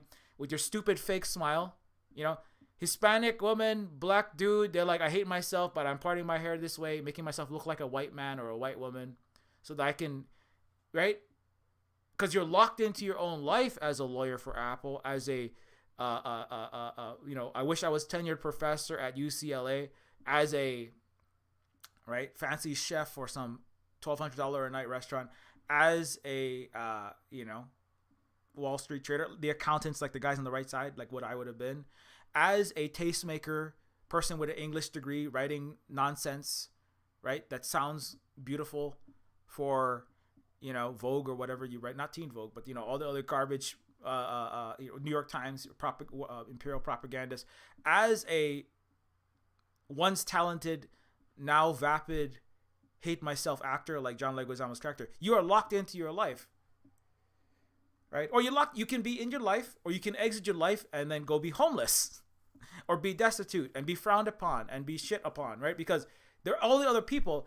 When you leave your LinkedIn ranks, when you leave the ranks of the middle to upper class professional managerial, sometimes they call it professional managerial, but it's just people who have some kind of approximately decent lifestyle in the West, especially the US, right? Once you leave that the ladder, right? If you can get out of your shackles, but it requires you basically leaving the United States, or you it can be very difficult. I mean, we're trying to. I sometimes talk about building the lifestyle of non-capitalist culture. I said I was going to talk about worker cooperatives. I didn't do that, but I'm going to get to that in a second. But the point is that before I get to that point, in order to maintain your living standards that are of some kind of decent, it needs you need $160,000 to $200,000 plus to have. This is by US's own statistics. $161,000 is what you need to qualify for a mortgage in a place like Hawaii. The average U.S. city, you need $200,000 to $300,000 to be anywhere near actually comfortable. To survive in most other towns, it's like $100,000, and with inflation, this is just skyrocketed, right? It was already bad. Now it's worse than that. So eggs are like $8, right? Speaking of flambe of the rich, nobody's gonna be eating anything, rich or poor, because I guess the rich are gonna get eaten because they're just gonna somebody's gonna make a Paco jet or an ovalifier that takes rich people and turns them into little rich people, reconstituted rich people into eggs, because eggs are fucking so expensive. So anyways, but you get trapped in your life because there's no other possible way to maintain your living standards. You can't, your actual material needs, your food, your healthcare, your housing, all that stuff is taken from you unless you become subservient to wealth, people richer than you, and the capitalist system, generally speaking, right? So you're reifying that system by writing those articles and hand selecting who gets put up and who gets put down, right? You reify the system by participating in making schlock terrible movies like John Leguizamo's washed up Marvel actor. You reify the system by being the chef that serves the wealthy, makes up bullshit, phoned in,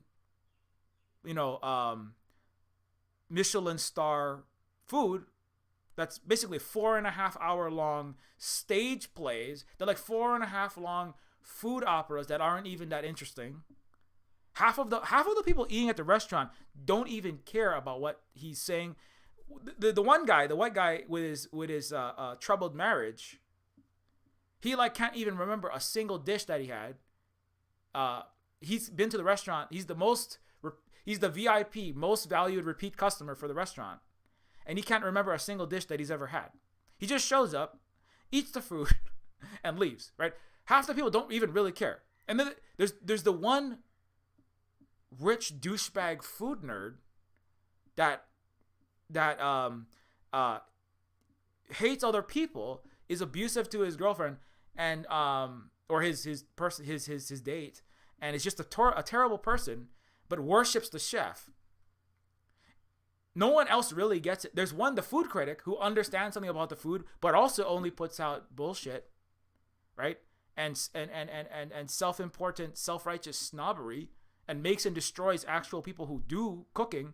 Nobody in this, it's very important, nobody in the served class, the upper class, is actually capable of cooking or doing anything. Nobody has any actual respect. Nobody has any actual respect, real respect, for the servers, for the working people that actually have the skills and the talents that make everything that they're eating, right? Some of them pretend to. Some of them have fanatical, psychotic obsession that passes for understanding and respect, but nobody does really, right? And so that's very important as well. And so they're all kind of at a certain, maybe at one point some of the upper class people had that respect, but they lost it somewhere along that way, right, on the path. And so the chef also, he has lost his own self-respect because he's joined that class of people. And that's kind of what the menu is, the culmination of his life, going from somebody who loved cooking and, valued, loved cooking food for people, loved creating, loved, the joys of preparing a well-prepared meal and watching people consume it, right? And being, to making, wealth signifying 4.5 hour long, torturous, overproduced signifiers of wealth. That's what he's doing at this restaurant, right? And so, and actually, in one scene, the girl who's like, just the regular girl who's not really supposed to be there, she's just like, I don't think you are capable of actually cooking. I don't know if you're even capable of really cooking for somebody who actually wants to eat food, because I don't want any of this stuff. Nothing I have ever seen here. I have seen all of these 4 hours of courses, your amuse bouches and your art piece miniaturizations of this island, your daddy's leg that got stabbed by a kitchen knife. All of these courses, nothing I have seen here has been the least bit appetizing to me, and in fact the caloric value of it's very low. And so I don't think you are capable of cooking out of love. And she like challenges him, right? It's like, what I want is, I want a double cheeseburger with bacon, and I want fries.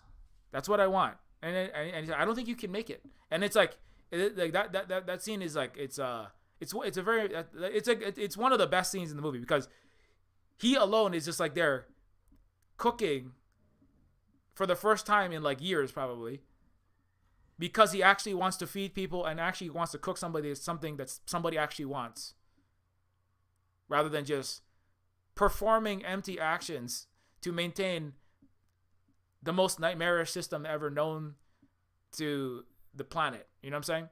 And this is like, anyway, so the kind of, anyway, so it kind of like, it brings to the forefront, like, it brings to the forefront, like, it's kind of like, actually every scene in the movie is well planned, but that one is particularly well done. But anyways, where am I going? I feel like I'm starting to need sustenance so that my brain and its dendrites and neurons can continue to operate. But anyways, so the worker co-ops though. Let me just finish this up. It's already 12:48. So like as I said, like in Snowpiercer and like in I'll just throw some of these movies up on the screen. So Snowpiercer has a lot of characteristics with this. It's actually made by it's based on a Korean. I think it's Bong Joon-ho, if I'm not mistaken. Yeah. Where you have this separation of all the classes. It's about inequality. It's about capitalist structures. Separation of the classes by trains. All set in a very small geographic area. Is also another one that's like it is actually Us, with Jordan Peele has a lot of similarities with this. The forgotten underground orange clad class, and then all the bougie above ground people, right? There's like the underground and the above ground people. And then there was, what was it? Parasite is another one with the very rich, and then you have all the servant class scrambling to get by. Also, Korean made movie. It's very important to remember that Korea is not necessarily as happy with their Western occupation as many people in the West and the United States would like to believe. But anyways, so Parasite, nope. Squid Game, obviously, is another one that's very similar. I heard they're making Squid Game too, but anyway, Squid Game has a whole other levels of it, because it has a whole another level that's not really visible to the American. That is the colonized relationship. But anyways, but they all have a lot of similarities with the menu, and so like so part of it is about self roasting. It's about self harvesting. It is about gathering all of the whiteness within you, right? Like so much marshmallow, right? And then putting yourself between 2 graham crackers and chocolate, and then taking a blowtorch or a campfire and setting it ablaze. That's so when I say some flambe of the rich, I may be alluding to something, but I'm just generally speaking. I'm not calling for any sort of illegal activity. Certainly, that would be a violation of the terms of service of our current Death Star satellites that we stream from. But when right, so it's so the show itself, right, is it is like self flambeing. It is self roasting in a lot of ways, as I said, like a high snobriety, at least marketed film, and then you have to have some understanding of that culture, having been in it, to really get what this film is doing, right? It doesn't mean that if you didn't go to 4-star restaurants on a regular basis, that doesn't mean that the film is not gonna be for you. I mean, anybody can watch this film, but it's definitely made by people who have some self-hatred, right? I'm not saying that the people hate themselves, but I mean, there's people that recognize, if you're in Hollywood making anything, you recognize yourself in this movie, right? Because Hollywood is the cinematic manifestation of what this movie, of the problems that this movie is about, right? And so, so the menu is kind of about eating yourself, or it's about identifying the problems with yourself. As sometimes I'll talk about myself as I'll always be half stormtrooper, right? So part of it is about flambeing the whiteness. Is about setting on fire the whiteness inside of myself to make sure that it doesn't perpetuate into the next generation, right? It is about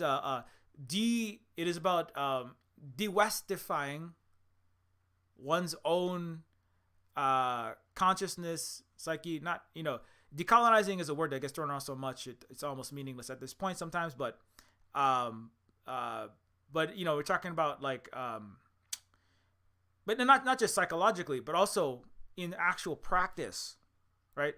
So it's a part of it. Like this show doesn't really go all the way into that. I'm reading out into a lot of different things, but like getting rid of the rotten, to cutting away the rotten portions of meat of yourself, right? So that you're not serving that to your children, right? And your community in the next generation. So part of that is altering your economic structures, right? Having the people that are disrespected and treated badly as the serving class, and then the served class, right? The working class, and then the consuming class, right? Anyways, so having people actually be as another example internally to businesses would be the worker class and then the owner class. Also, that's also a system, you might have heard of it, and I've said it many times, of capitalism, where and specifically in a capitalist structure, the board of directors and a American corporate capitalist modern structure, the board of shareholders who are disproportionately almost 90% plus millionaire billionaire class, who select the board of directors, CEO, CFO, CTO, CIO, the CEIEIOs, right? The executives who then of fiduciary duty to the wealthy owner class to maximize their returns, right? So everything is done for wealth. So it's government by wealth, those who have access to it, internal to the internal to the business structure, right? And so, like for example, Walmart Corporation, just as one random one, Exxon Corporation, right? The United Corporation, the corporations of the states of the so-called U.S., right? U.S. is a giant corporation. Also, the Hudson's Bay Corporation. And so that structure where there are people that do the working, right? That's the workers in the company, and then the people that make the money without doing anything, just because they had money before, right? Taking quote unquote risks, right? That aren't, because they're not really risking when they have infinite amounts of, if you get high enough, you have infinite amounts of money to bail you out of every failed investment that you make. But anyway, that's a long story. And so that structure is part of what produces the capitalist structure. The capitalist structure is part of a system of lifeways, social and psychological, economic realities, history, all of these things together that reproduce themselves, right? And so to get rid of, to try to, other than just setting literally the entire United States on fire, which kind of happened a little bit in 2020 when 31 million people burned America down for Black lives and demanding dignity for the most oppressed of the people of the United States, obviously the Black population. So, but it wasn't just about that. It was also about the systems of capitalism, colonialism, prison industrial complex, military industrial complex, right? And everything that Martin Luther King said and then was killed for saying, especially the part about getting out of Vietnam. And so other than just like literally everybody burn, because you can't, if you just burn everything and you don't have something to replace it, then not necessarily the best way to make long-term change, let's say. You can make a short-term change, but if you just burn everything down and there's nothing there, then something else will come back and replace that empty void there. So if you restructure, and obviously like there's people like Richard Wolff, there's Democracy at Work, and there's lots of other people who have worked on specifically that, understanding, right, like what is an alternative way to arrange things, so you don't have the served and you don't have the vapid bourgeois out to lunch, abusive, ordering people around served class, and then the worker servant class, right, who are abused, hate themselves, want to set themselves on fire, want to chop the heads off of all of their dining patrons. And so a worker cooperative takes that concept and it turns the workers into workers and owners. So nobody is actually at the top of that pyramid, right? And so, so the United States and the West will call that communism and bad because everyone will be the same. And it's like, people will not necessarily become the same. People will not have vast differentials in their income levels, right? But that's it, right? But it's actually like, but actually, by leveling the playing field of income, that actually creates more difference and the world becomes more interesting actually, because then more people who have way more people who have ideas, like every one of the chefs, right? Every one of those other cooks probably could have made their own really interesting really great. Maybe they didn't even want to necessarily be chefs, but they just have to be a cook because they need a job, right? Maybe they could have invented a cure for cancer. Maybe but all these other things that they could have been doing, they can't be doing that because they have to spend every second of their life slaving away for rich people, right? So it's actually like when you readjust society, right, and not just society, you readjust the concrete economic structures inside of your workplaces. That also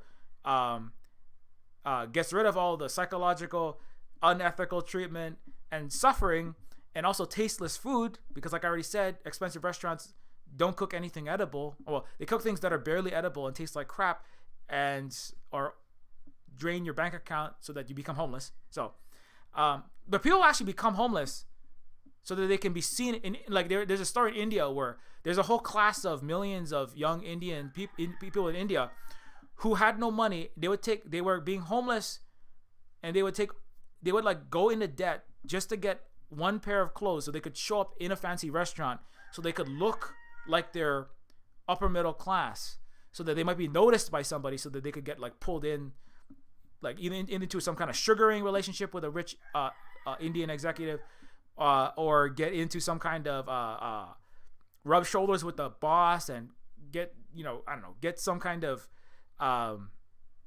great inside deal with some rich wealthy executive. It does in India. That happens in the United States too, obviously, but that's just a story they ran in India because the West doesn't want to admit that it's its own problems, and it wants other people to have the problems, right?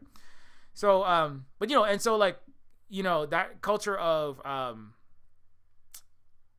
wanting to be seen as wealthy, wanting to be seen as important, but so wealth worship is a part of that as well, right? So it's actually illegal to do wealth worship. Like, people were doing these videos where they're like making stacks of the equivalent of $100 bills, but the Chinese money, rain all over their Instagrams and TikTok. Douyin is what they call it.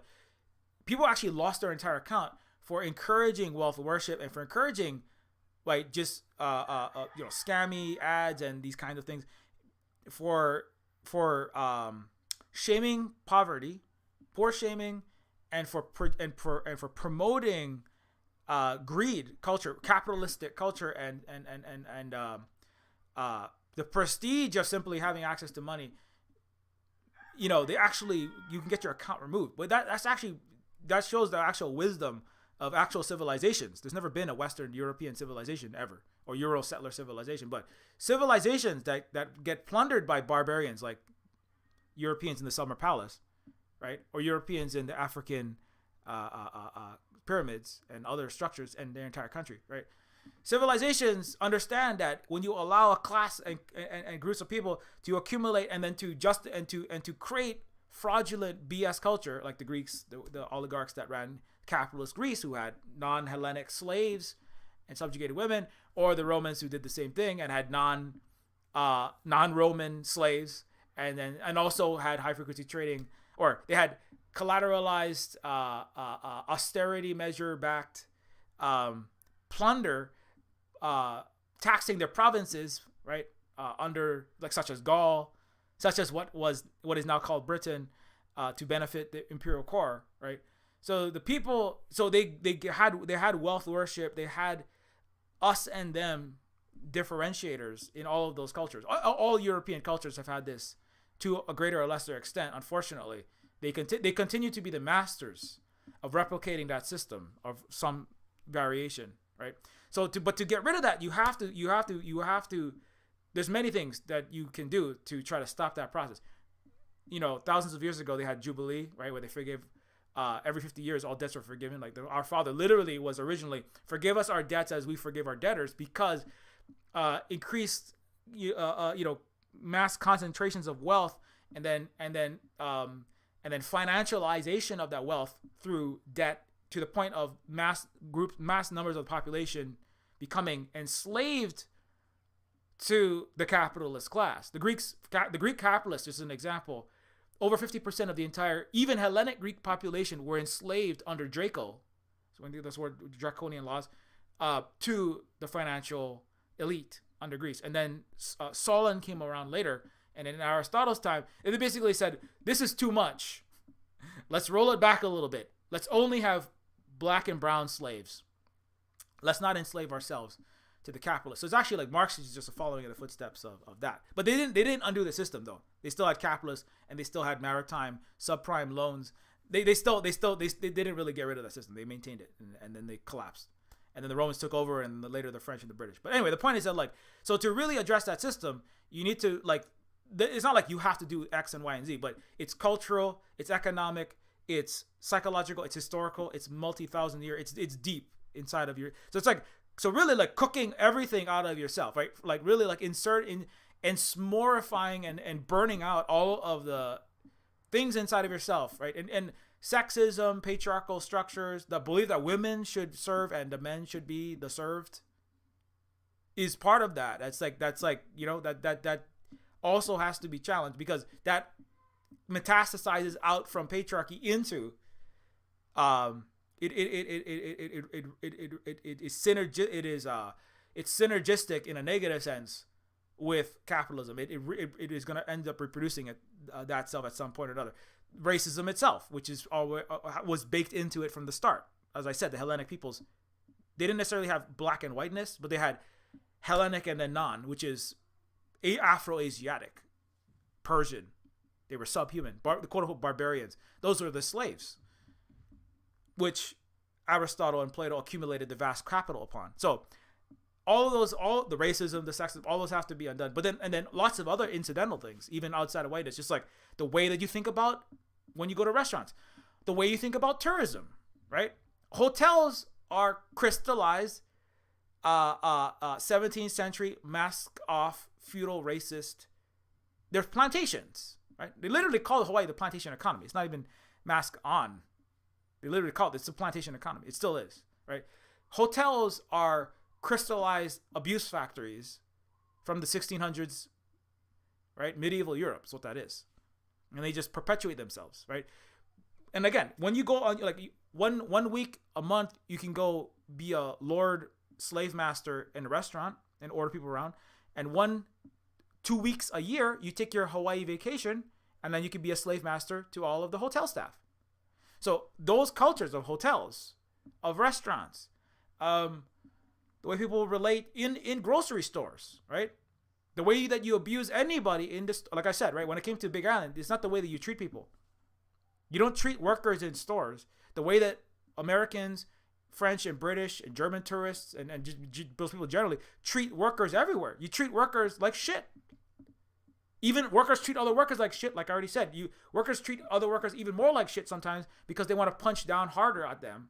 And they have this is my one time I get to punch down at someone. I'm being punched down all day by my boss. So when I get off, I want to punch down at you when I go to the restaurant, right? So that culture of hating on the worker, anti-worker, right? And speaking positively and greatly, I mean, in everything. And, you know, I can go on this forever. You know this, right? But my point is that all that stuff has to be rooted out. It's not just like, oh, and then once we have a revolution in some 20,000 years from now, or I don't know, you know, it's never going to be anything like that. You know, if people don't aren't like constantly and internally, like, it's kind of like just like being, well, I didn't say the N-word, so racism will be over soon. You have to be actively anti-racist to actually undo this entire systemic problem of racism. You have to be actively anti-win-lose or unjust hierarchical culture of all kinds to undo that, like, all the time. You know, and be like, why are we mistreating all of our servers? Why are people going to Hawaii when just on even a culture, you know, North, you know, colonized, why are you going to Hawaii when Native Hawaiians like me are saying, don't come here while we have everything is hyper exploitative tourist industry and we're running out of water, right? And also, why you treat, not to say you shouldn't have tourism, because Cuba has tourism, but it's not, right, ruinous for their people, and the money goes back to help provide the needs of the people, right? So the every dollar that you spend in Cuba, like 99% of them dollars goes to healthcare, housing, and feeding and infrastructure for all of Cuba. Every dollar you spend in Hawaii, 99% of the dollars goes to some rich white guy. Donald Trump, if you go to the Ritz-Carlton, the CEO of Goldman Sachs, if you stay at the Hyatt. It goes to the CEO of Disney if you stay at the Disney Aulani Resort. So anyway, you see what I'm saying, right? So the capitalist corporate structure of the tourism industry is part of that. But then it's also the way that people view the hotel staff, the wait staff, all those things, right? So the way that you individually treat those people, that all makes a difference, right? Because it reinforces that structure of wealth worship and worker downtrodden, right? All goes, So the idea that the mass collective milieu that says, well, there's nothing we can do about the system, we should just tolerate it and be locked into our lives somewhere along the neo-feudal totem pole. That's what Neofeud's really about. Neofeud, the video game, has to be addressed at every single level simultaneously by cooking and roasting all the internalized snobbish douchebagness inside of everyone. If you're indigenous in North America, and even if we are indigenous, unfortunately colonization has happened. We're not like that's why I have to constantly do these streams and constantly talk about these things, because I can't just pretend like, oh yes, I'm just like the sacred, pristine, pure native Hawaiian that tells you everything that is right, and just give me $20 and I'll give you a get out of your white guilt free card, and then you can come stay at Hawaii. I mean, some people do that, but that's part of perpetuating that system. No, like colonization happened. So to be native Hawaiian is to be people who have been obliterated, destroyed, and had our language banned and our culture banned. And then you have to acknowledge that, and then you have to actively flambe all the white crap, and then you have to like try to rebuild from the rubble of all of our heiau and from the remains of all of our jet fuel poisoned monocrop destructive agriculture replaced kalo farms. We have to rebuild that, right? So you have to do all that at the same. Anyway, so part of rebuilding that is the Silver Spook Cooperative. The Silver Spook Cooperative is, as I brought up, just really quick. So thanks a lot to everybody. As Gigantocorp's rapid fire workers, like a trigger happy Call of Duty protagonist, I'm talking about. There have been hundreds of thousands of people that are being rapidly laid off. Google just laid off over 10,000 people this week. There's a big story I was reading about that, and in fact, it's so bad. Like there's this Wired article I was reading. I was like, the way that they're laying off people. Where is that one? Alphabet's layoffs aren't very googly. Big tech is mass firing people, right? As the U.S. mega bubble collapses and the world reserve currency of the U.S. dollar is being torpedoed. Thank God. But part of the outcome of that, the fallout, is that Google's the light card reader outside their New York office flashed red rather than green for a staffer at Twitter. It was their password was changed. So people are being fired at Twitter and Google by their passwords suddenly being changed remotely. And for Zach Bowling, a near 8-year veteran of Google, he was logged out of all of his devices. So there's this movie, right? Anybody remember this movie? It was called Up in the Air, right? Up in the Air with George Clooney. George Clooney plays this, smooth talking James Bond looking douchebag who flies around in his aircraft. And he's a professional firer. He goes, when corporations need to lay off thousands of workers to preserve capitalist profit over the livelihoods and to the destitution of their employees, George Clooney's character would go around and spend an hour and butter you up with sweet words and his 90s heartthrob, ER, punchable face. Maybe you punch him in the face, right? Just punch his face. And that makes you feel better when you're getting Jerry Maguire out of the building. But his job was to go around and fire people for an hour. The movie is about a man whose job, he makes $100,000 plus a year, flying around in airplanes, going to corporate offices when they're downsizing staff, when they're trimming the fat, firing all the workers, and then not giving them the severance packages. His job is to spend an hour with them and make sure that they didn't, grab a AR-15 and shoot up the entire front of the building and dozens of people on their way out, right? Or steal valuable employees like Jerry Maguire in the movie Jerry Maguire, starring the humanoid-shaped vampire insane person that is Tom Cruise. Anyways, so Up in the Air is a show that's about the firing, right? But today, the corporations, right, that like Google, etc., they're just firing people willy nilly, right? They don't even have the people. I mean, just as an example, the professional firers, right? The professional downsizing facilitators, or whatever their bullshit title that the CEO gave George Clooney, and there's real world people like that, right?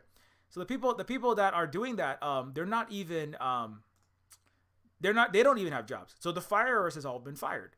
So now the way you're getting laid off is tens of thousands of workers are just being laid off. When you come to work, the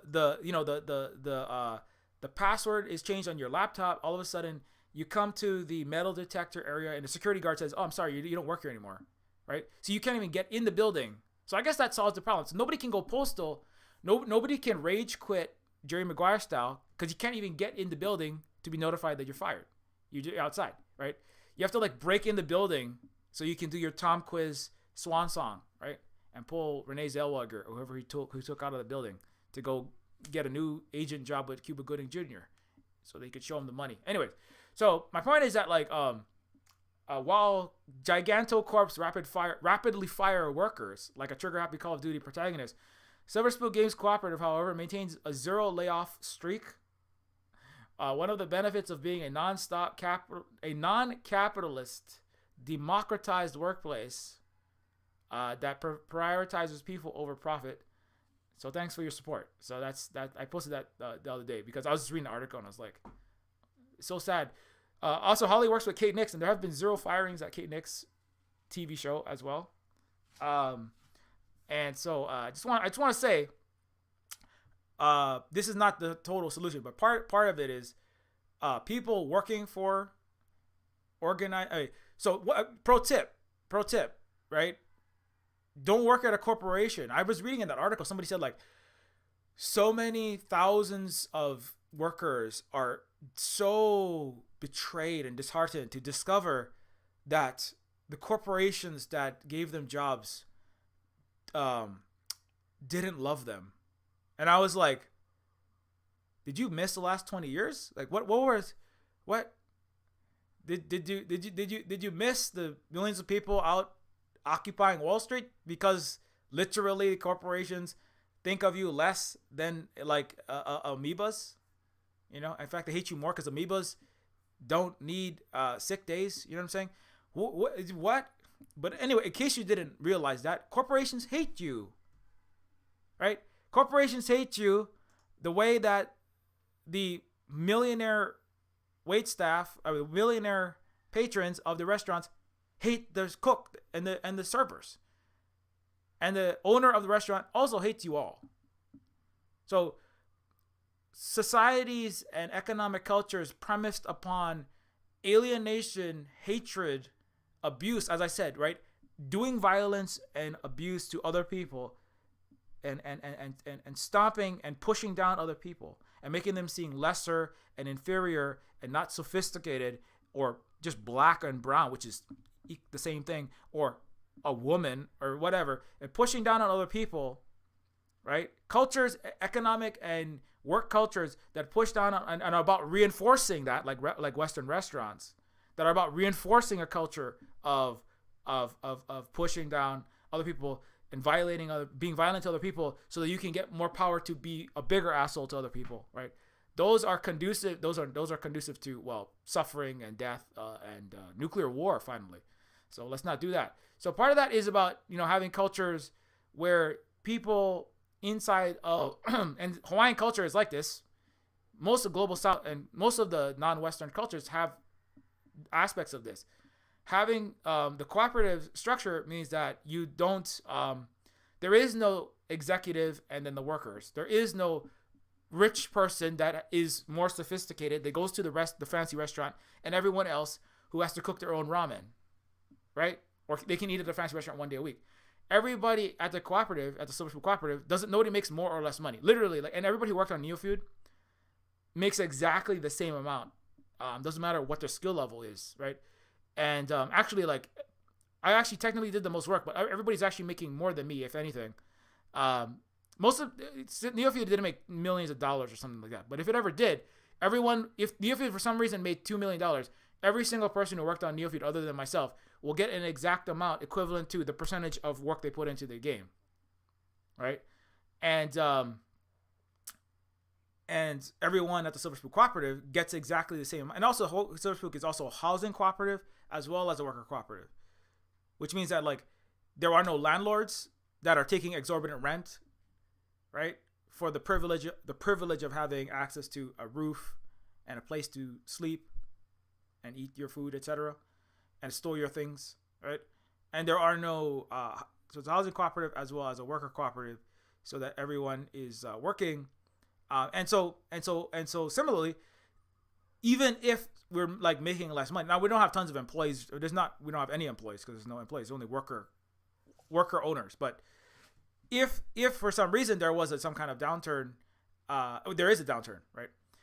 People don't get laid off. It just means everybody collectively, has to have a little bit less, right? But when you work for a corporation like Blizzard, like EA, like take your pick, right? Disney, Amazon, any company, you will be cut. You are on the menu, right? And also the corporation hates you. If they only give you cushions, and if you work at Google, they used to give you get your own. Microsoft did it too. You get all of the Blade Runner, Rick Deckard Funko Pops. You get all the Mandalorian statues. You get beanbag chairs shaped like Princess Leia or whatever you want. So you get all this extra free time so that the corporation makes you think, maybe even for a few years, right? Like for the last maybe even 10 years of the tech boom. They make you think that they love you. They don't love you. They need you. They're fighting over you to keep you there so that they can make more money and take market share from other entities. And finally, to do the bidding of the U.S. empire, because all mega tech companies and all companies are under the purview of colonial imperialism and capitalism. And and so finally, they don't care about you. But in a worker cooperative structure, which also I should point out, actually, because I was talking about China a little bit as a rival of the United States, Huawei. Fun fact: Huawei is in fact, U.S. hates Huawei because the United States couldn't put two semiconductors together to rub into a functioning Tesla, right? Or a phone that doesn't have bloatware and starts smoking when you try to run apps nowadays, right? Anybody try all these everything's breaking all the time. The US couldn't rub two pieces of code together to make a functioning Twitter, right? That's why they put Elon in charge. Elon is the pinnacle of Western culture. So and he breaks everything. So but just fun fact about Huawei. I'm trying to find that fun fact about Huawei. Where did I put it? Yeah. So Huawei, in fact, Huawei is a worker cooperative. Yeah. So not only is God damn it, where did I put it? So yeah, owned by the workers. Yeah. Yeah. So Huawei is better at producing functioning products like their telecommunications or phones. They're growing rapidly right now. They challenge U.S. companies, but U.S. doesn't only hate it, and U.S. hates China because U.S. is racist. China has a socialist pathway. It is the number one actual economic force that is helping liberate South Central American, African, and other Asian economies by giving them a non-imperialist, debt trap-based WTO IMF loan structure to their development process. But also, U.S. hates China and Huawei because it's worker-owned, right? The company is owned by its employees. 131,507 current and former workers are involved in the shareholder scheme. And so 100% of Huawei is owned by employees. It is actually within their internal documentation, right? So it's just fun fact that you should understand. This is not just Silver Spook Cooperative, because Silver Spook, well, your cooperative is like what? A handful of people, right? So, and some cooperatives are small, but some are big, Huawei is over 100,000 employees. 100% of that is owned by employees. Ren Zhengfei owns less than 1%, if I'm not mistaken. and that structure turns eligible. Only employees are capable of owning anything within the company, and each of them own not nobody has a majority share in it. Everybody has a percentage in it, and so everybody nobody is treated as the CEO, and then other people are treated as those workers, right? Just as an example, Huawei has never mass laid off anyone, right? That Mondragon is another indigenous region of Europe. I want to point this out. Mondragon Corporation is the world's second largest worker-owned cooperative. I think Huawei might be the number one, in fact. And Mondragon is in the Basque region of Spain. And the Basque region of Spain is a mountainous region of Spain that was not hit by the Romans. It was not eradicated and replaced with Greco-Roman capitalist, racist, imperialist, win-lose, server and served culture, right? Mondragon Corporation is, in fact, has a 74,000 worker owners, and it is a worker owner cooperative that's been in. It's been up since the 1940s, 50s, 55. So it's almost 70 years now. It's over 70 years it's been in operation, and the CEO of the director of Mondragon Corporation is elected and chosen by the people, the workers of the corporation, and the highest paid employee is decided. The differential, right? You go. The CEO's Jeff Bezos made $100 billion last year. The CEO of Mondragon is, number one, democratically elected. Number two, the maximum salary is decided by the workers. The workers democratically decided the maximum differential between the lowest paid worker and the highest paid worker is 6 times more. And the head actually doesn't take 6. I think he takes 4.5 times, which it's kind of like, Xi Jinping. He doesn't make billions of dollars, unlike Obama, who's making millions and millions and hundreds of millions. Bill Clinton or Obama give a speech, they make $1 million. They talk for bankers. Bill Clinton and Obama give a speech at a $1,200 overpriced New Yorker restaurant, and they make $1 million. They make $1 million. Smith and Wolenski's is one place they go and eat lunch, and they make $1 million. The Huawei cooperative, literally, like people who run Asian countries, they don't make any exorbitant amount of money. They make at most maybe over $100,000, but it's not. I mean, it's and also the amount that they make. Some people at the cooperative wanted every single person in Mondragon to make an identical amount of money, right? And some people said 10 times more. Some people said everyone will get exactly the same. But the thing is, the people collectively decided, the workers all together decided, okay, we're not going to let anyone make 30 times more. That's too much. And we're not going to make everyone exactly the same because that's not really fair. So if you have seniority, right, because, that's what natural hierarchy, they say Africa for 70,000 years had understood, like Native Hawaiians. There are some natural hierarchies that are not unjust, like age, like people who have been around longer have more experience. So they should be, not necessarily like they should be billionaires, but they should be like respected because they have skills and knowledge to teach. Like, I don't know, Ralph Fiennes' character has seniority and he has some skills and knowledge to teach the younger up and coming cooks who don't have those skills and knowledge, right? Now, right? So that concept is also in in some senses that is in worker cooperatives, where the people who have this seniority have some slightly more privilege, but it's only because they've dedicated more of their life and their time, they've invested more, and also they have more knowledge and skills that the newcomers need to be folded into, need to learn, and need to respect.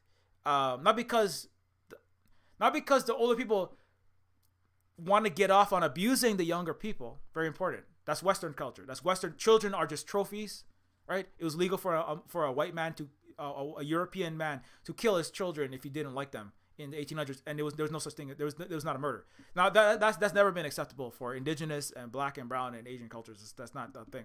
Unheard of. Slavery was unheard of until Greco-Roman and Europeans brought it in to Africa. So, but there are natural hierarchies where people who have more skills and talents and that are older, sometimes filial piety is really just about respecting your elders because they help. Also, they raised you and they gave you energy and their life to nurture you and to bring you to where you are. So, I mean, right? There's a thing, you naturally should respect the people that have done such great services to you. Your parents are serving classes, they're server classes to children, and they deserve some amount of respect for that, unless they're abusive parents. But so anyway, long story short, that's another reason why the Western capitalist, abusive, win-lose, barbarian world, the Western world, hates Huawei, is because it is an example also of if just as an example, if everybody's like, we got to strike at Amazon. I'm not saying no. Oh my God, 3 billionaires own as much as half the United States. Oh my God, wealth inequality around the world is off the charts. If every American corporation, Amazon, Walmart, Chevron, Exxon, etc., they wouldn't be perfect if they were worker cooperative. There shouldn't be any Lockheed Martin. But if they were worker cooperatives like Huawei, Jeff Bezos, Bill Gates, Elon Musk, and Warren Buffett would have all made less than $1 million put together last year. Do you understand what I'm saying? The engine that allows for infinite capitalistic growth, one major one, would be taken out. Also, not just that, the worker cooperatives reinforce socially and culturally worker equality and worker respect and respect for work generally, and they unreify, or they remove a culture of wealth worship, right? Because nobody, they look up to and they thank the founder for taking some risk, but he is not a billion. He doesn't make billions. He doesn't make the majority of the money just because he founded it. Whereas the Western culture is, be the biggest asshole you can, take as much as you can, diseducate, lie to people, and kick down as hard as you can, hate on workers, hate on people generally, enslave if you can, put women back in the kitchen if you can, and do whatever you can be to be the biggest asshole you can be, all the asshole you can be. That's the Western way. Whereas like a cooperative is like, respect people who have put in time and effort and work and done something useful for the world and for the people and for our organization. And then also respect everyone else's contributions at an appropriate level, right? And, but you see the difference there? So that's why the West cannot allow entities like Huawei to exist. That's why they're trying to ban TikTok. They're trying to ban Huawei technology and the 5G that was rolling. Also because the U.S. has a inferiority Napoleon complex, because they're getting ass kicked in all of tech, generally speaking, and they suck and they can't spy on you and all the workers and all of the world with all of their Western American FANG technology that's full of spyware, right? Like Edward Snowden putting out, and the U.S. tried to assassinate him and get him offed because there's no freedom of press in the West or anything else. Anyway, so I'm gonna stop going off, but So the concept of the Silver Spook, Silver Spook Cooperative is that is what we do, and we try our best. It's as I said, it's housing. We do housing cooperative, and also we have just one more. I could go off on this for a long time, but our kids, like as I said, like, so children is a natural hierarchy, because children are new human beings. Like for Kanaka Maoli, for Native Hawaiians, the keiki, number one, could never be hit and abused because they were deeply connected to our ancestors, and also but that's also a way of saying children are just newer human beings. The keiki, the makua, are the parents, kupuna, the elders, are respected, but they're not respected just because they're old. They're not just respected because they said so, right? They're respected because of what they have done for the ohana, for the ahupua'a, that's the whole community of the town, for the lahui, right? In Chinese, it's the shahui. What they have done for the nation, right? So what the elders have done earns them that respect. Not billions of dollars, not children slaves, not enslaved partners called Stepford wives, but they earn respect because of what they have given, and you respect your elders because of that. Now, if your elders were terrible, that's very sad, right? But that's too bad. And that's why they had a Hanai system, so that people didn't have to necessarily stay. Children didn't have to stay with abusive parents, and there was frequently people would move and would be raised in different village settings and in different families depending on who they were. And then who your parents were not who was biologically birthed you, but it was who actually who actually nurtured you, cared for you, taught you, educated you, right? Transferred the skills from you. So actually, this week the kids are always learning new skills from the Silver Spoon Cooperative. Like, I have like computer game making skills, programming, art, writing, and I have other skills that we teach. I teach math. I also taught STEM, science, technology, engineering, and mathematics. So we teach all of those things. So it's educational cooperative as well. Our kids don't go to American diseducation facilities, also known as schools, where they learn false history, nothing about economics, and trained to be abused cogs in a restaurant or any other American capitalist, non-democratic tyranny, also known as capitalist workplaces. So the kids are learning, but they're also having the skills transferred to them, and also they are. It is the generational, where they, like I was talking to them this week, like you don't have to work, you don't have to get a job. I'm just like, but these are some things you could try. We're trying. If you want to make games like Daddy, like what I do, you can do that. You can try to engage in making games or making other media. Like Mommy does writing, Mommy does helping manage social media, and we all do some game making, marketing, artwork, writing, accounting. Millennials do everything, right? You got to do everything, otherwise, that's how you survive creating non-capitalist, non-abusive, non-racist, non-sexist, non-transphobic, homophobic culture. Home and work is by making your own independent, cooperative millennial business. I mean, right? And then you have to create a new reality to raise children in. I mean, schooling. I mean, that's part. I mean, not all millennials. I'm not saying all of them doing that, but like some are trying to do that. Actually, 46%. The majority of homeschoolers are non-white, and a lot of younger people are doing that for a variety of reasons. I know it's economically can be hard, but escaping corporate workplaces is part of that, and to exit the workplace like Hawaiians would leave abusive ali'i. That was one of the ways that that toxic culture was rooted out and corrected, right? Voting is a terrible way to fix anything, because you're voting for two flavors of two favorite flavors of racist plutocracy in the Western so-called democracies. You're voting for the U.S. empire. It doesn't matter who you think you're voting for in any election inside or outside the United States. It's all run by the United States, D.C. and Wall Street. So voting with your feet is one thing that Hawaiians would do, and then also, and so then the children that are being nurtured are being they're not treated as lesser people. They're treated as potential future equal participants in the Silver Spoon Cooperative, right? And they're having the skills transferred. They don't have to take on. Part of it is like discovering what kind of things that you're good at and what kind of things what you're good at and what you like to do, which don't always align, sadly. But you got to figure those things out, and in your life. But nobody has the opportunity very few people have the opportunity to explore those things and try those things in a capitalist structure, right? You just get out of here, get your STEM degree, get $200,000 of student loans, and then write corporate marketing and for Hershey's, or right,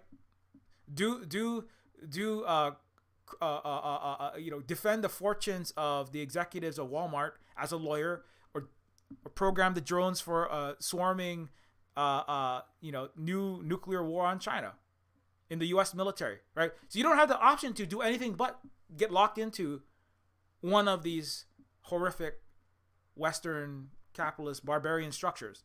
So that's another reason why worker cooperatives are very important. Like working cooperatives, educational cooperatives, housing cooperatives that are external to a capitalist structure.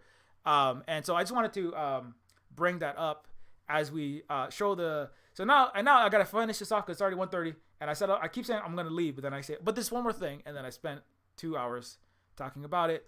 But now watch the trailer for Neofeud that supports everything we do here. So consider, if you want to support what we do, or somebody said, do you have a Patreon? And I said, yes, we do have a Patreon. It is at patreon.com/Neofeud. And it does, you get access to the Silver Spoon University, the Silver Spoon Discord, and this more educational organized materials that I have put out, and over the years, over 1,000 hours of it, as well as text, social media threads that I make that have lots of this, as well as you get access to the Silverspook Discord, behind the scenes updates, and you get to know that you're helping construct a better, more survivable world, including decolonize Hawaii and support indigenous Hawaiian people here in the illegally occupied U.S. atrocity that is Hawaii, or that is is happening in Hawaii. So, anyways, consider becoming a Patreon and/or supporting us through the Ko-fi. And now, I will finish this up in a second, but watch this trailer about Neofeud. That's a game about this thing I've been talking about.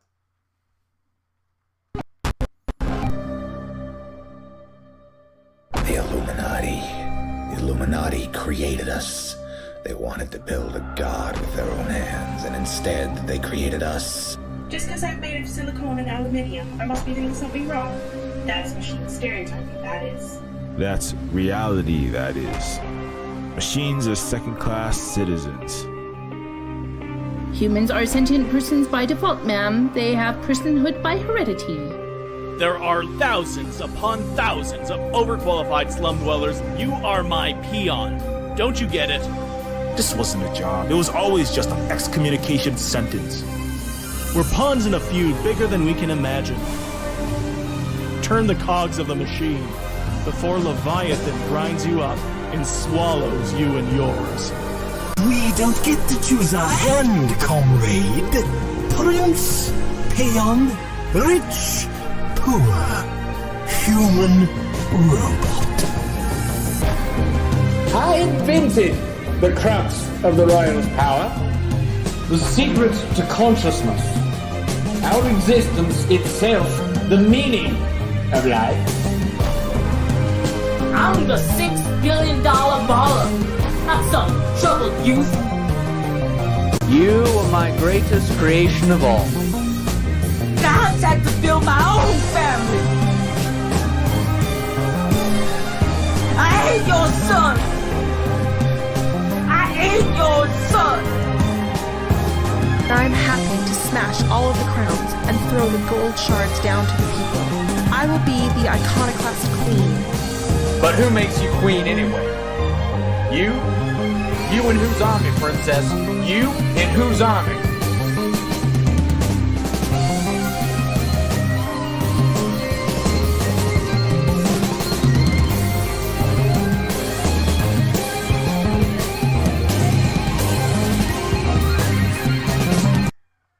So anyways, yeah, so Neofeud is on Steam and itch.io. It is a game that was painstakingly crafted, brilliantly executed. I was just reading the menu title. But anyways, Neofeud is a game that is a cyberpunk adventure game in the vein of Blade Runner, with an overlay of Game of Thrones like political intrigue, and also is hand painted, painstakingly hand painted, is artisanally coded. It was excruciatingly voice acted. Rip my vocal cords. I did about half the voice acting as well. And also did the it was stunningly written by myself. So yeah, and all of Neofeud was also created in a non-capitalist setting. I want to bring that up because in a cooperative setting, nobody, as I said, everyone who works on Neofeud and worked on Neofeud gets exactly amount of money they put into it. Nobody owns stock, right, in Silverspook Games. There will never be shareholders, CEOs of Silverspook Games. I am anti-CEO. I will flambe and put between two graham crackers with a chocolate on the head and a marshmallow suit anyone who would attempt to become a CEO of Silverspook Games, including myself. And so, as I said, I will self-flambe. I will self-flambe if Silverspook... Holly will flambe me if I ever try to become a CEO of Silverspook Games. You see how that works? It will because I leaned into patriarchal BS and then lead into the cap. Anyways, But we're not. That's not gonna happen. So, anyways, so Neofeud is the game though that is about this topics that I've been talking about, and it is also a dystopian cyberpunk adventure game. If you have a second to leave even a very short review, it is massively appreciated. If you like the game Stray, Neofeud is like Stray with less feline characteristics. Neofeud is redolent of Disco Elysium, but with more a dash or maybe an entire sprinkler full of cyberpunk. Neofeud is like Celeste. Well, I don't know why it's like Celeste. Actually, I take that back. I blame it on the broken, COVID-addled, overworked service industry of Steam's algorithm. That's what I blame that on. I have played Celeste recently, but Neofeud is not really that close to Celeste, I would say. Neofeud is also available on itch.io for Windows, Mac, and Linux. Also, Big Teal says, yeah,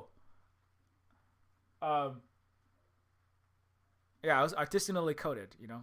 I coded Neofeud with these two hands, you know, and this herniated back, hunched over, like an inverted what's his name? Like an inverted Leonardo DiCaprio. No, like an inverted like an inverted Michelangelo on the roof of the Sistine Chapel. Anyways, Neofeud is available on itch for Windows, Mac, and Linux. Leofeud is also not available because I don't work with Leo DiCaprio, because I don't work with weird people who have inappropriate age differentials between themselves and their girlfriends.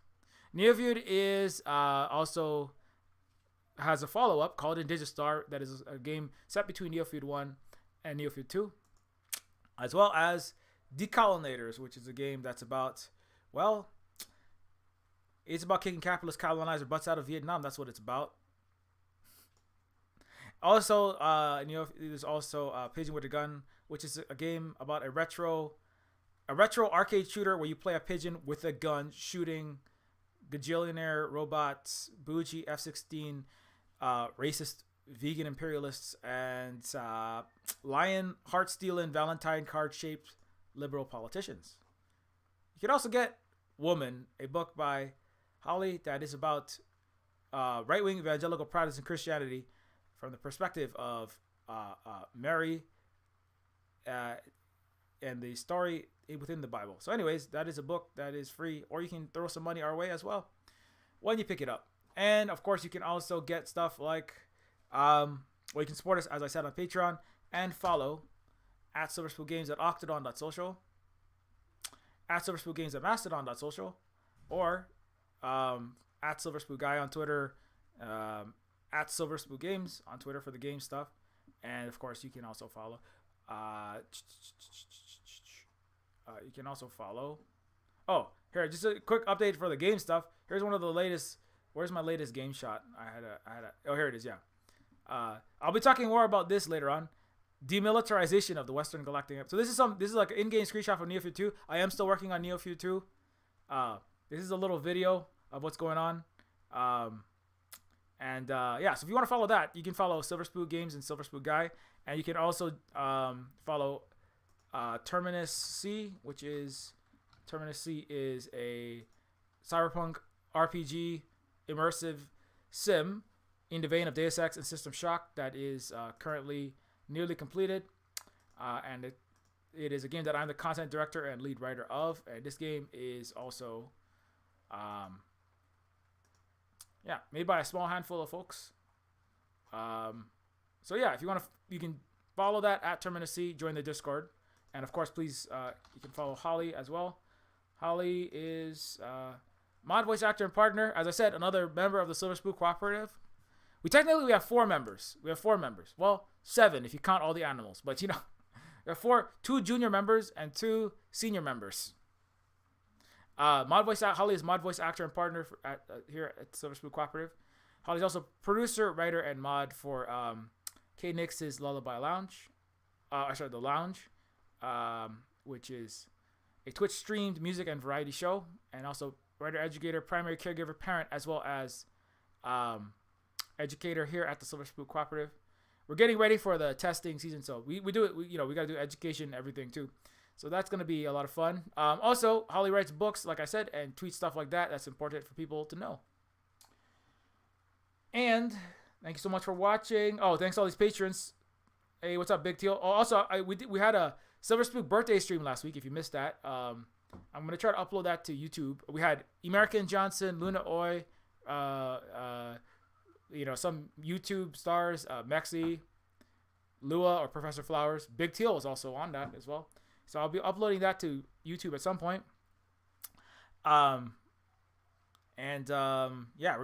we're trying to plan a new alt goth PLC panel, which I think Big Teal may be involved in, so that would be cool.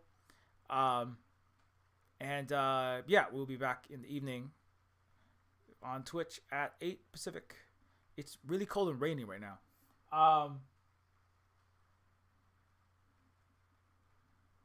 Yeah. But anyways, until next time. Oh yeah, Megan was also there. Megan Byrne of Achimo Games.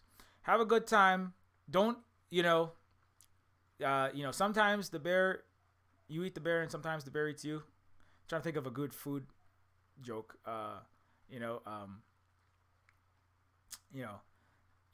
Don't eat pieces of shit for breakfast. Eat the rich. Anyways, enjoy your rest of your day, and I hope that all of the nasty people get their just desserts. There we go.